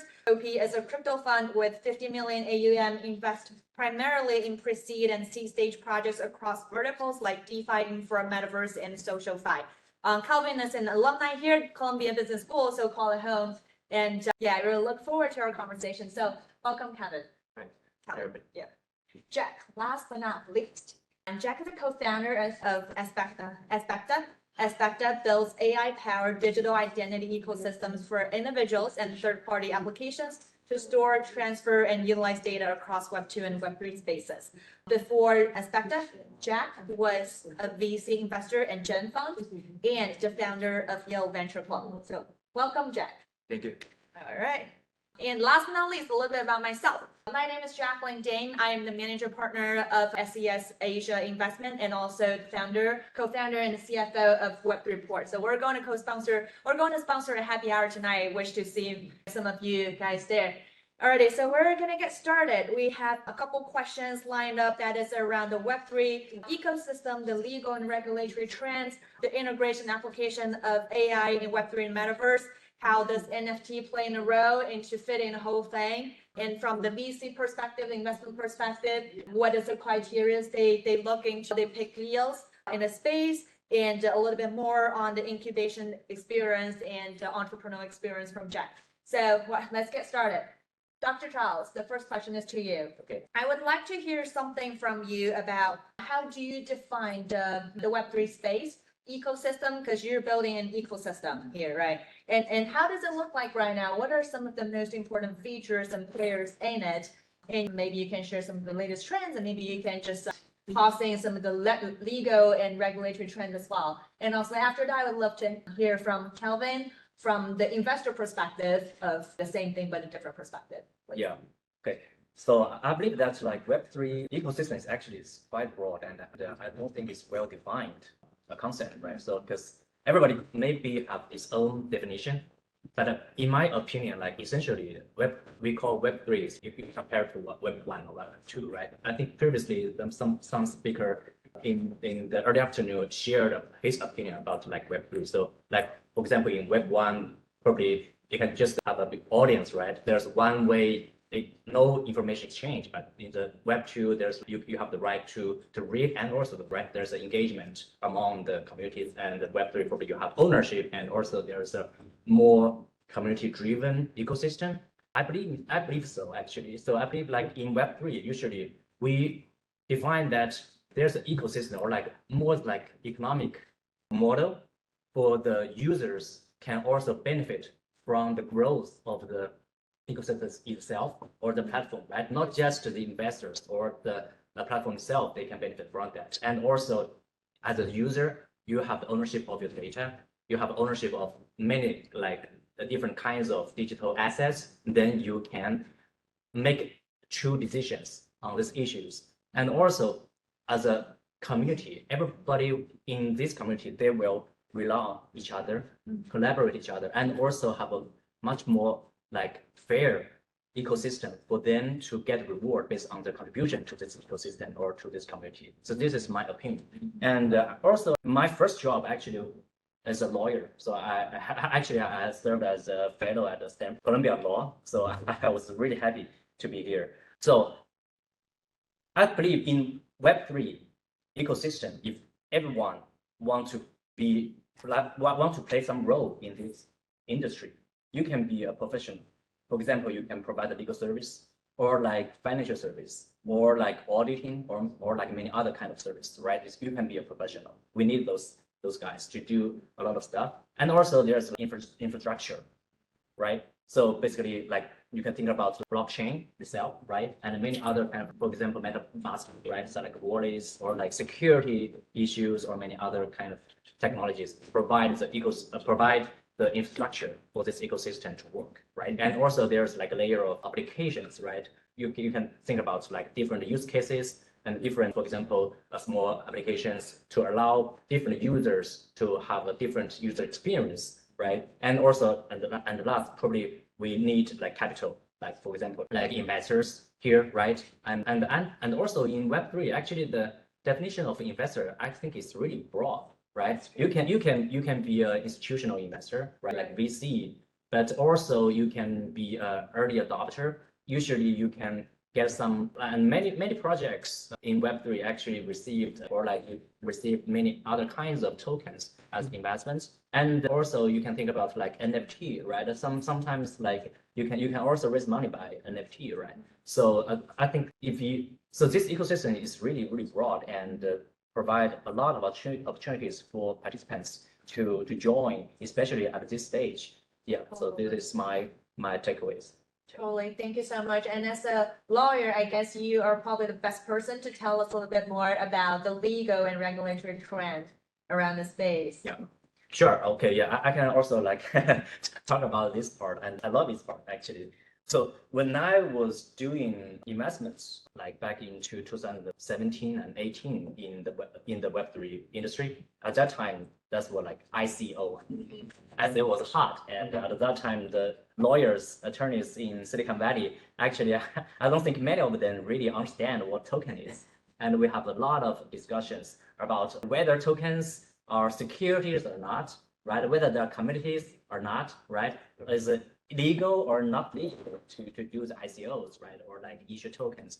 So we had a lot of discussions about that. So I don't think that's clear at that time. But recent years, I believe like everybody was thinking, okay, if your token like fits in the legal definition of securities under the, for example, any like securities law in the US or in other jurisdictions, it's quite clear. That's security, right? It's a period. There's no debate around that. But recently, people are debating on like whether NFTs are securities, right? Whether the like fractional NFTs are securities or many other kind of stuff, right? And so many people now really understand it is wrong to say that there is no law on Web3. Even though Web3 is new, but we do have like laws or regulations over this industry. This is one opening. And another one is like usually people's thoughts, okay, so maybe we can just create some like new activities or like new ways of, for example, licensing or like many other kind of stuff without the change of law. I don't think so. For example, you can think about NFTs. So back into 2018, nobody really cares about copyrights when they are issuing NFTs, right? You think about like CryptoPunks or like many kind of other like OG projects. We just issue the token, we issue the NFTs and give it to someone and say, okay, you receive it and you got the ownership of this punk.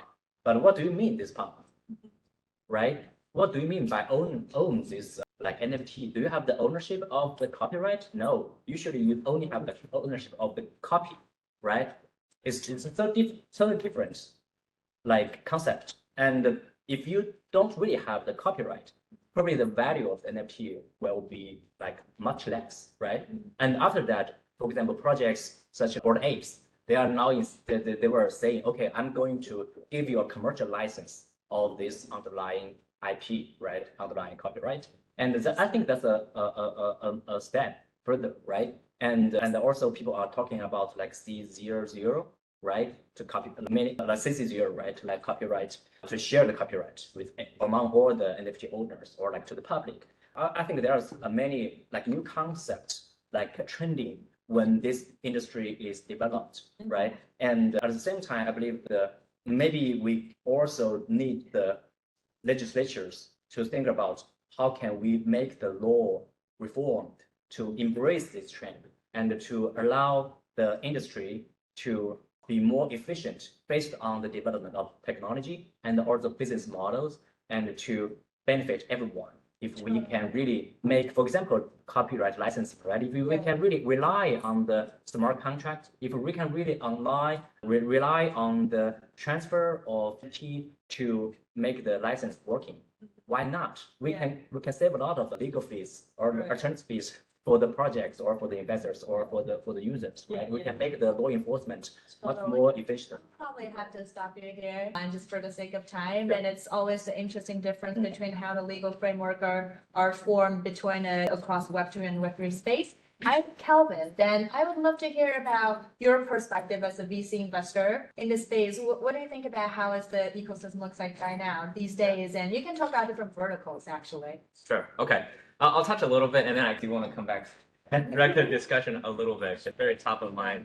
Yeah, that's some of the constraints that you guys have to think about when making investment decisions. Yeah, right? absolutely. So I think really like for events like this that really put things in perspective, the metaverse that we talk about as crypto VCs are really a niche, right? Small subset of when everybody else, when you look at especially larger corporations, when they think about metaverse, including the famous Meta, how they think about approaching the whole metaverse.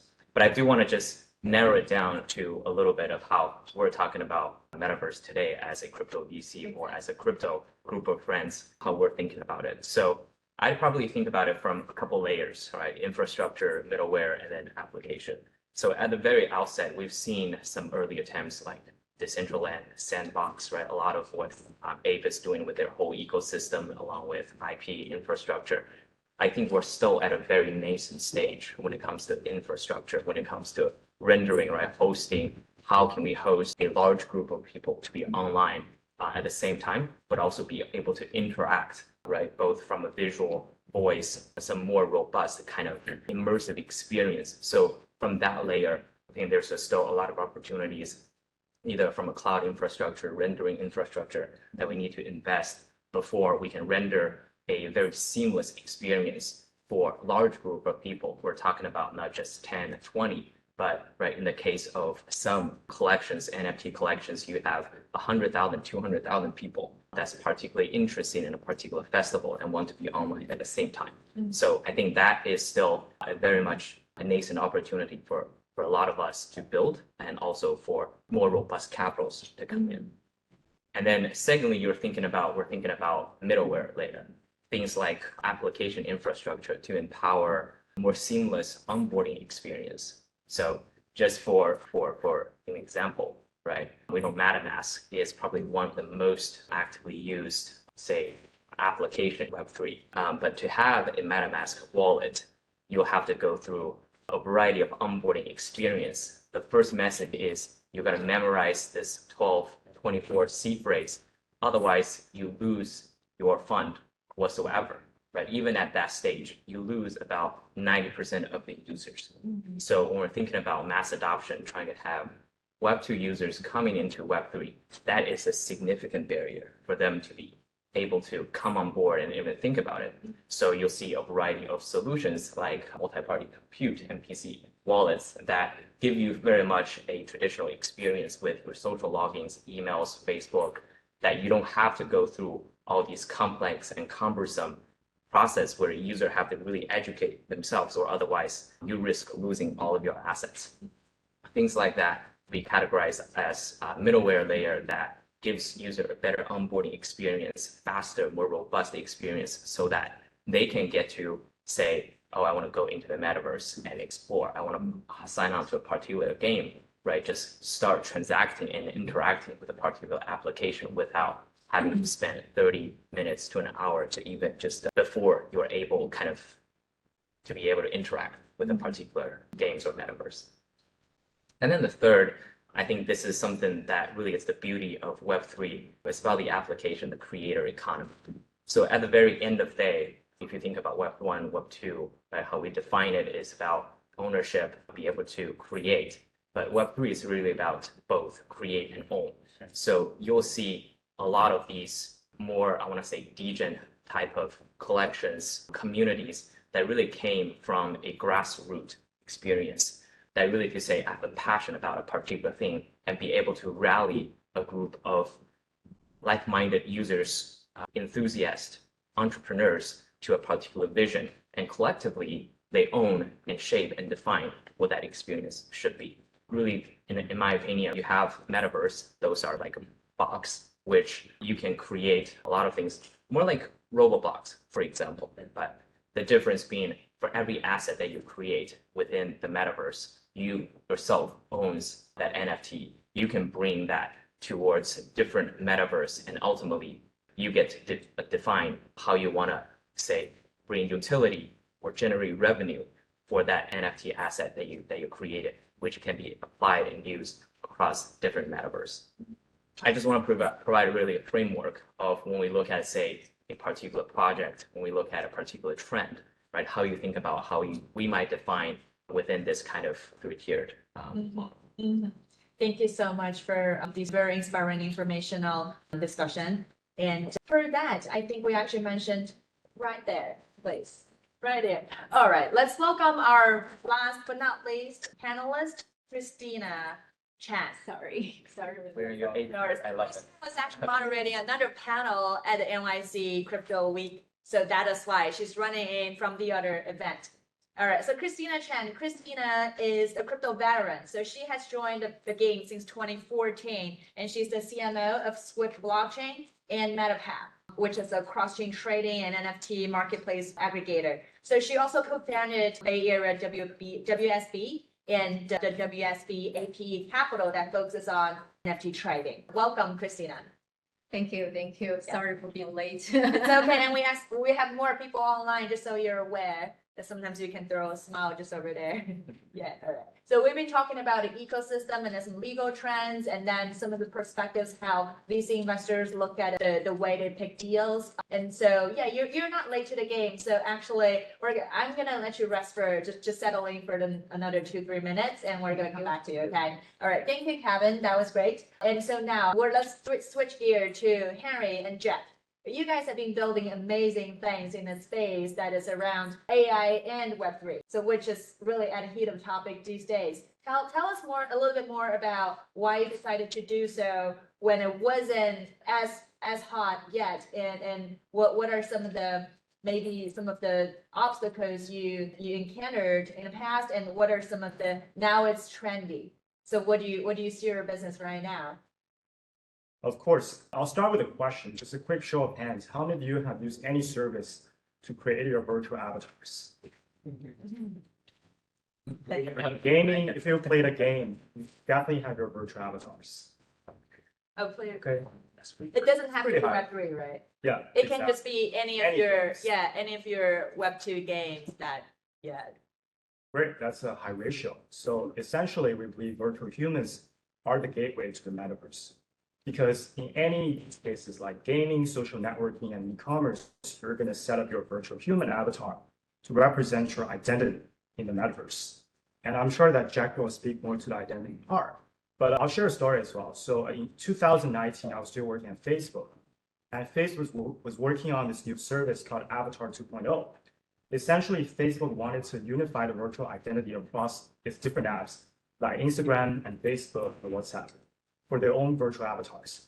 And then the idea hit us, right? What if you can do it for the entire metaverse ecosystem? It's not just the Facebook walled garden, right? Across Decentraland, Sandbox, and even Roblox. And the answer is really Web3 and blockchain that can decentralize identity. Imagine your virtual avatar becomes your own asset and identity on blockchain, and you can literally traverse between the different virtual worlds. And it becomes truly interoperable, and it's user's own self-identity. And we've worked on a ton of exciting use cases like virtual concerts with very famous rapper in the US, and also e-commerce use cases with different brands. We also launched a virtual celebrity that works with different fashion brands and commerce brands. For example, the New York Fashion Week and luxury brands. And we want to use the virtual human as a seamless way to introduce massive users to the metaverse and Web3. All right. Thank you. See, this is one of the greatest example where you start off on a large platform and then you see what they're doing, you see the logic behind, and you come out with that idea, but bring it further. So that was really cool. Jack. Yeah, I just want to add some more information about Henry's topic just now. Henry mentioned about the interoperability and also the self-sovereignty identity. I think that exactly is what is happening now in Web3. So for Aspecta, we focus on more actual use case for your digital identity. For example, people here, we all have very solid data contribution on web and on chain. For example, those developers have very solid contribution on GitHub. The content creators, influencers have very solid data on Twitter, but right now there is no way for them to demonstrate their impact or skills based on their web and on-chain data insight. So what does Aspecta do? That will leverage large language model and graph learning. So create this AI generated identity. So when you link your account across Web10 and Web3 to Aspecta, you will have this Aspecta ID to demonstrate your skills, your impact based on all this on-chain and on-web data insight. For example, now we integrate lots of hackathons incubation program around developers. So developers will use the Aspecta ID to demonstrate their contributions on GitHub based on your GitHub contributions. So there's all your code. What kind of skill do you have? Based on all this like network analysis, graph learning algorithm, so what kind of proficiency you expose, and that works also true for the tweeters. For example, you are a content creator or influencer on Twitter, reviewing all the tweets, what are topics you have been like in touch with based on graph learning algorithm. You analyze all the tweets, what percent of the tweets is done by robot, what the tweets are actually by retweeted by other influencers. So you have a way to demonstrate your influence and impact. So this is AI generated we are trying to build. So with this digital identity, people could demonstrate, also could document or collect more data in different events across Web2 and Web3. So this is like a data hub for them to document, and also it's become a portal for them to explore opportunities across Web2 and Web3, because there are so many events or programs now supported or integrated with Aspecta ID, so they could use Aspecta ID actually to explore. And I do want to say there is lots of collaboration opportunities between like what Harry is building right now, because we are like right now Aspecta ID is a personal web page, AI generated personal web page. We also have our on-chain aspect, because these users could like could choose what kind of AI generated content they want to put it on chain to complete the on-chain aspect. We're also looking at solutions to connect with there are vendors. For example, we have this users data with our AI algorithm, we have these tag systems. So we can maybe we can find a way to give this like all this AI generated data and this tag system to the R vendor, so different people can generate the R vendor even more quickly. So maybe in the future, I will have my own Aspecta ID, and at the same time, I will have something in the metaverse based on all my data contributions on web and chain, and with our AI algorithm to have their insight. Because some of the developers are already talking to me that they want to have our vendor in the metaverse to demonstrate what kind of skills they have. For example, Solidity developers, they want to have something badge as a vendor, and some of the AI developers, they want something else. And for different level developers, they want different like badges or whatever to represent in the metaverse. So I think this is kind of interoperability I'm thinking about, like cross Web2 and Web3 from our personal web page, on-chain identity, and then to metaverse. Everything is connected. Can you guys feel the passion from Jack about what he's building when the guy gets just talking forever about something that that he can keep it going forever? He really loves it. Bye. I should teasing you regard the time. teasing you. I'm really pumped, and I wanted to say, Jack and Henry, you really mentioned me about one thing, that is the trend is not for you to wait, it's for you to build. When did you guys start working on this project? A couple years when AIGC was nowhere in the public eyes, right?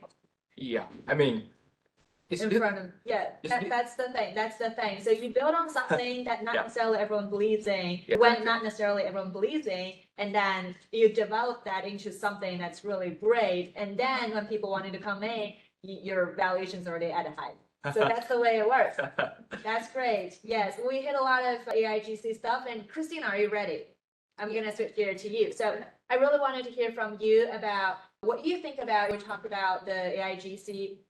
The NFT thing has been up and down. There's been a lot of hypes and bubbles, and once upon a time being very popular, and then there were times people were thinking that they're just Ponzi, and so now everything calms down.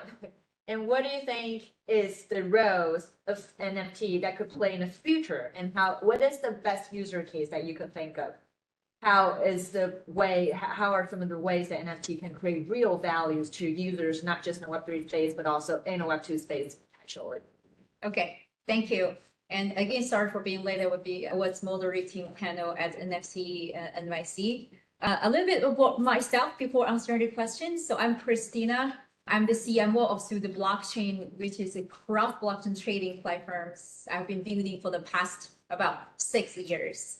Basically, my Bitcoin journey started back in 2014 when I studied MBA in London, and I started working in Silicon Valley in the crypto space, building through the blockchain. And since the metaverse came to play, we wanted to extend our years of cross-chain experience in the metaverse space. So I started a new project named MetaPass, which is an all-in-one place for cross-chain trading and NFT marketplace, meaning you can use a BNB to buy a Bored Ape.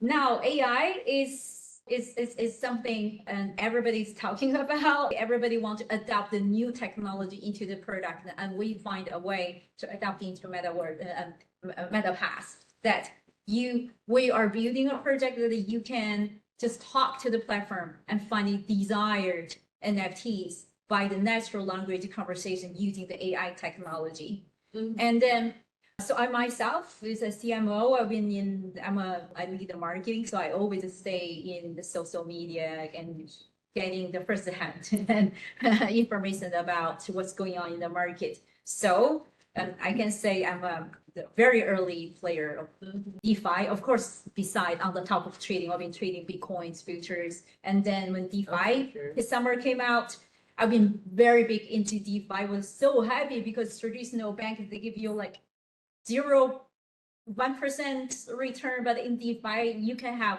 200, 300, 500, sometimes 1,000. You could get it early. I've been very big into DeFi and very happy looking for the better return platforms on different public chains. So I'm moving assets to different chains, and until I got And right. that is why the cross-chain thing. Okay, that makes Yeah. all the sense. Okay. So that time our platform is designed for people moving their assets on different. Was it more like a blockchains. bridge Until I got wrapped, and then it's very common that time. Later, NFT became a big thing. So actually, my NFT journey started way back since CryptoKitty, but that time is it was very small group of people playing it. It became a big thing since actually NBA Top Shot. Okay, wait, I missed the crypto packs, but NBA Top Shot. And I was the one that with a group of people got up really early, waiting in long lines, 30,000 people waiting to buy the NFT Top Shot, if you remember that, right? If you could get in first 3,000, you're lucky you could buy one. I still have 24 moments sitting in my account, probably nowadays worth nothing. Not a very good product. I am bullish because there's no limitation. That is something else. And then Bored Ape came out. That is something else. Nobody knew what a monkey picture could be. And on the side, I'm also a co-member of Bay Area WSB, one of the biggest Mandarin speaking community. The way I say speaking, because we talk on Clubhouse and Twitter space all day long, 24/7. We hunt alphas. So together with the community, we all bought Bored Ape the second day when Bored Ape came out, minted out. My friend Kevin's laughing. He beats it. So what do you think? Where is it going, the NFT things, on the top of all the amazing histories that we just heard about? where is it going, basically? So it's all related to the whole Web3. What is Web3 about, and how NFT is related? So Web3 is, in my understanding, is blockchain and utilizing blockchain underlying technologies for users. Then users can participate and get reward and get profit by participating while having fun. And then NFT, in my understanding, the very basic components with of the metaverse, of the Web3. What metaverse came out to play, mainly we were talking about those started from games, right? The most famous one, the Axie Infinity. And I myself played creators a lot. I still hold like 81 lengths, but but Microsoft announced they don't support NFTs because that game is built on Minecraft, owns by Microsoft. That's Black Swan, but that's something else. Yeah, and then so all the blockchain games, so metaverse, the basic component actually still NFTs and cryptocurrencies, we treat them. And then so one of the applications and use case is blockchain game. And I think that's still going to be one of the major trends in the future. This is just the starting. Okay. This is just the start. Tell us more about what you see in the future. This is just starting from the NFT MS. You're gonna see so many companies, they want to build a game based on the blockchain using NFT as a basic component. Right. Yeah. And a lot of big companies that are trying to convert their game in the blockchain game and using NFT as the basic components for people to buy and trade. Right. So other use cases about NFTs, from my perspective, since participating from the beginning, it's a social status. If we could get like kind of blue chip NFTs early on, you can giving people deliver a message that I know what's up in the space. Or you tell people, I got in late. I just bought it a few days ago. Probably you're delivering a message that I can afford to buy it, because that's the thing, worth more than like $100,000 now, right? And also Azuki do those same thing. Those blue chips are not cheap. So your social status, also so belongings. Like if you are part of an NFT community, there's always exclusive events you could go. And I really like the way you help us try to see the NFT as a basic component of metaverse, and then as the identity access to the world. So there's a lot of interactions between what everyone is doing, which is great. And so more on the investment side, Kelvin, Jack, and Henry, because you guys have been either on an investment team or have been on an investment team in the past. Do you guys invest in NFT as an investment? Yes. Okay, as an individual or as an institution, like on behalf of an institution? You don't have to respond if you don't feel comfortable. Yeah, so to Christina's point, I'm a huge fan of NBA Top Shot. How many of you watch NBA or basketball? Okay, that's pretty good. Yeah, so essentially what amazed me about NBA Top Shot is that when you purchase a moment about a player like LeBron James or Kevin Durant, you almost become a shareholder of that player. That's true. Right? You add value to their fan community, and they give you privileges, right? For example, access to their sneakers or their games or media and greet events. And like NBA Top Shot and Flow and Dapper Labs, they did a great job pushing that to the mainstream market. And they also have a partnership with the UFC, the fighting game. And I think sports and gaming are huge entry points to the mass market. So I'm personally a huge believer in the Top Shot. Love that. So these are the veterans talk. You're a collector. Yeah, right. Like you. Yeah, I'm a believer. Sorry. That's one type of the S in the space. Let's now broaden the territory a little bit to talk about more types of assets in the space. Okay, Jack, Calvin, and Henry, you guys are on the spot. Okay, I wanted to hear from you guys the investment logic and criteria you guys will look at when investing different verticals. And maybe let's keep it really short. So 3 verticals and 3 main criteria for each one, but you don't have to do 3, max 3. And I would love to see different logics from different institutions if possible. Interesting. Okay. Yeah. I'll start. That's probably the easiest. Yeah, that's So for us, we're a very early stage, so pre-CEC stage. That means usually we're the first check, right? Pre-product, pre-revenue type of investment. Ultimately, when I look at all of our investment criteria, memos, I think the most that we discuss on is founder market fit. And that means how much passion the founder have on a particular product or a vertical they're building. As an early stage investor, we know it's very hard, right, to do one shot and you have your killer app or product. You will probably pivot from time to time. So how much of passion and drive that you want to see your product succeed, I think it's very important, especially when you hit a roadblock, when you realize, hey, the product features that you want, nobody's willing to pay for it, so you have to pivot. At that moment, I think it's really the founder's drive and passion that's going to carry through some of the difficult transition times. Second, I think what's important is also about what's their insight, understanding of a particular pain point or pain points that they're trying to solve. It's almost like doing your customer analysis. The more and more in depth that you understand your client's pain point, the better chance you will hit it with a killer app or killer product. It almost feels like, I want to describe this to some of the founders that I speak with, it's like somebody hit you with a very blunt, say, chopsticks or things like that. You hear the pain a little bit, but it doesn't really kind of really hurt. But if you poke somebody with a needle, that really hurts. And you really can feel like, oh, this is a very significant pain point. And that's the conversation we're looking for when we are on a first call, second call with some of our founders. When we do due diligence, a lot of our conversation will be pushing our founders to say, where's your needle?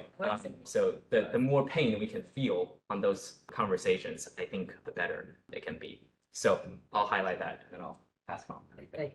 Henry, Of course. and Yeah, so what is your needle? my top three would be people, tech, and market, right? You also want to work with the trustworthy and smart individuals in the market. And also, like, smart people will work yourself out, right? A lot of startup teams pivot along the way. And it's very common for them to find a right angle along the way. And also, we think like technology itself needs to be sound, and you need to build a technical moat. And you also need to be smart about your market positioning, right? You can't just compete with the giants, right? You can't compete with Facebook or Unreal Engine, but then you can compete in the blue ocean market. And for us, we strongly believe that Web3 and the Metaverse are the perfect opportunities for our generation. Right. That's in a textbook, that's what we call don't poke the lion in the room just yet. Exactly. Before you're ready. Yeah, for me, I guess people matter most. Kevin just mentioned, I think there is one line in Y Combinator startup school I learned that momentum is everything. With the momentum, you can overcome all the obstacles ahead because people usually, I see lots of startup people again and again finding success. So I think the momentum matters most. And then it's the people who you work with, how you work with, the personality.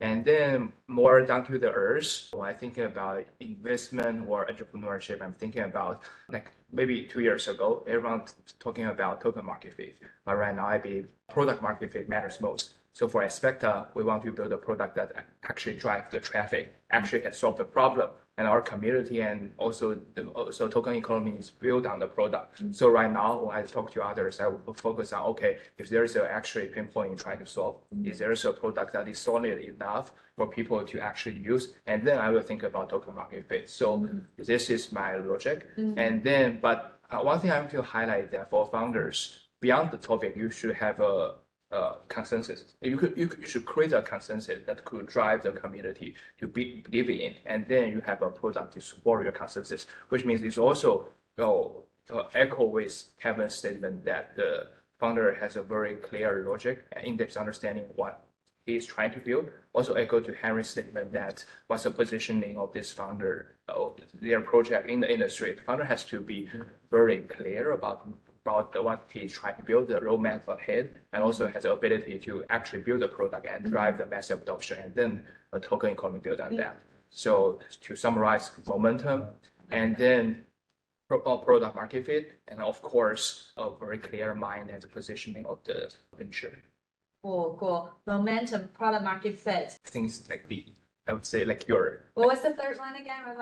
let's say just consistency. Positioning. Yeah, And that's the founder product fit. Founder market fit. Founder market fit. This is like quiz, sorry.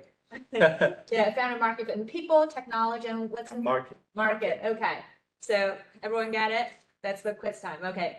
All right, yeah, very interesting. I think recalling from before I entered into the blockchain space, I was in the financial service industry for like around 10 years across Wall Street, Shanghai, Singapore, and Hong Kong. And one of the lessons that I learned from that experience is that to be a good investor, it's not just for us to inject capital into the projects, but it also matters more about how we enable in their success.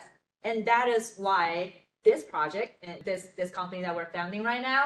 So for us, we have a full life cycle service that is enabling the startups from fundraising to community building to marketing, from product development to business development, from talent recruiting to investor relations, et cetera, et cetera.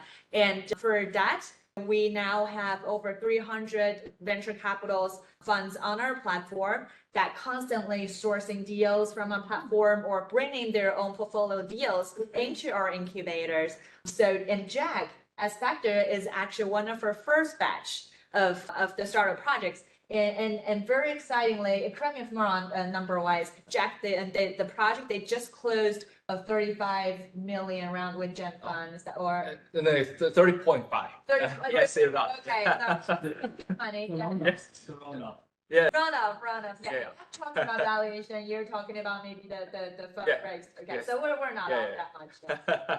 Yeah, same thing. Yeah. So tell me more about your experience, what you found, maybe some of the obstacles if you don't participate in an incubator, and how you think is maybe some of the most important features and tools that you use on our platform that enabled or help you develop the company to what it is right now. Yeah, I think the community itself matters. I spend lots of time talking to founders within this high quality communities. There's inspirations, and then it's more like the product integrations. Because for Web3, my understanding that still in the very early stage, founders are usually very open to collaboration instead of competition. And you are trying to build an infrastructure that's still at an early stage. You have to be smart enough to leverage different components other people are already building. I got a great chance to talk to these founders and leverage different teams' advantages to create an ecosystem and drive the traffic. So I think, as I mentioned, community matters, and also mentioned people matters. So in this community, I'm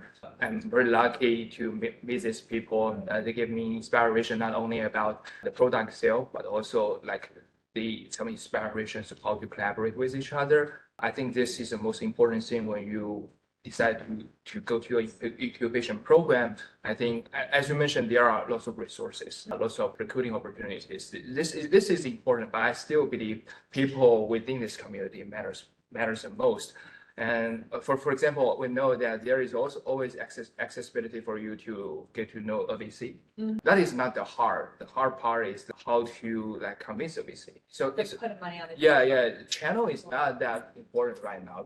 There's lots of channels. It's still about the people within the communities. Totally. That is what I feel from the Web report, the incubation program. Yeah. Glad to hear you. We're gonna keep working on those things with more features to come. And let us just let Dr. Charles to go catch his flight. Okay. Very Yeah. good. Sorry, guys. Yeah. And he's a flight at 8 o'clock, so everyone wave to him. And maybe from here we can take just one or two questions, or I think it's time for us to do the closing remarks. Right?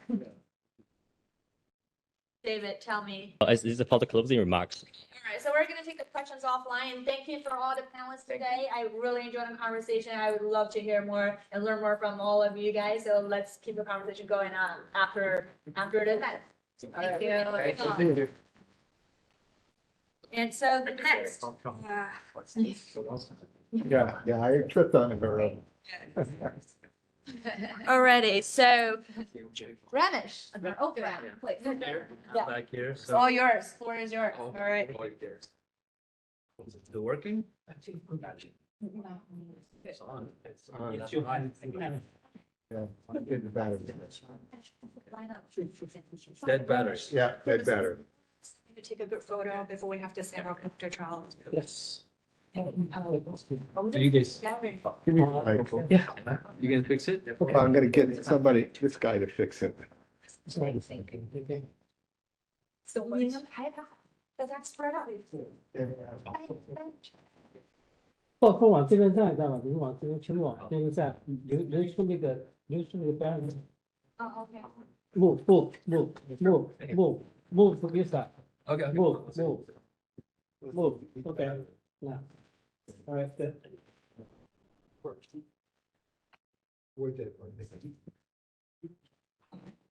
Breakfast not on, right? So the server.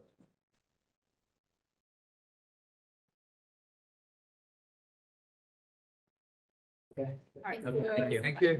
All yours. Yes.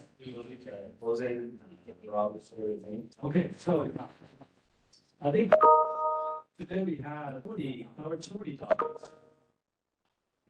We started with metaverse and AI and sustainability, climate change, the good and bad of AI, ethics, AI ethics, NFTs, coins. startups, I mean, they all covered that, everything, we covered a whole range of topics. I think we had some interesting discussions and if you were to summarize the topics, I think we listed them all. Policy and all that kind of stuff that we need to work on.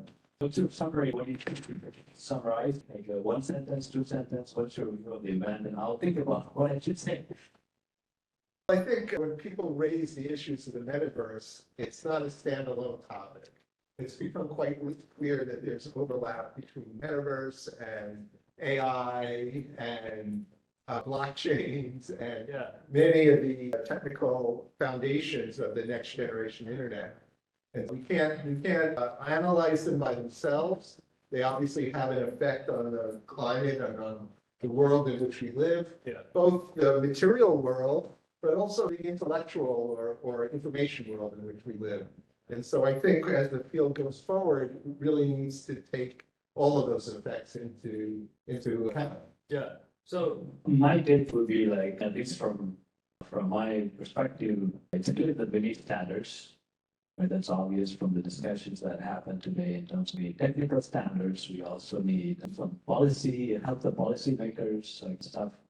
IEEE has done ethics in AI. So we need something like ethics in metaverse. So we need to work on ethics in metaverse, which we are talking about it with the team at IEEE Standards Association. I think this is where IEEE can take leadership, and as always, it's primarily driven by volunteers. Like you and I are volunteers, so we welcome folks to get involved. The reason why we do these kind of events, we had at the peak, we had 35 people. I was counting. Then I think there's like 100 people online. Yeah. So the reason we do these kind of events is to kind of like gather these folks who are interested in being part of this movement, right? Join IEEE. You're welcome to join IEEE. It's an open network or forum, we call it. You can just join the working groups we have on Metaverse. Basically, I welcome everybody to participate in this IEEE community and be part of this development of standards and policy and stuff. Rob? Yeah, I just want to close by thanking two elements. Of course, IEEE for sponsoring it. IEEE is coming up on its 140th anniversary. It was founded here in New York in 1884. And so we started with the advent of electricity fundamentally, and now we're at the metaverse and AI and things like that. IEEE is a great organization made up of dedicated volunteers and a splendid staff that are helping advance technology for humanity. And that's really what our slogan and motto is. And the second thing, I'd like to thank Columbia University. Thank you. For David, putting this. Jacqueline, thank you. Yeah. Thank you.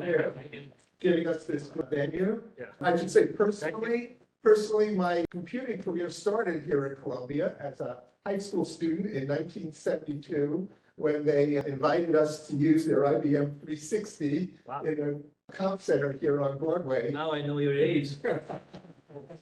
Well, yeah, so I'm probably the oldest person in the room, but I try to think young. So Anyway, I want to thank again Columbia for making the facility available and IEEE for the sponsorship and all of you for attending. So that will end. Again, thank you everybody for volunteering to make this happen. Thank you. Okay, so hopefully we'll do something in the future. So final, let's off the camera and our audience. Group photo? Yeah, a group photo. Maybe we can also do that here. They go together. Yeah. Yeah. Thank you for everyone coming here. Thank you. Sounds good. Close the. All right, bye. Thanks for everybody online. Thank you. Thank you for everyone's online. 那个我们是断了吗？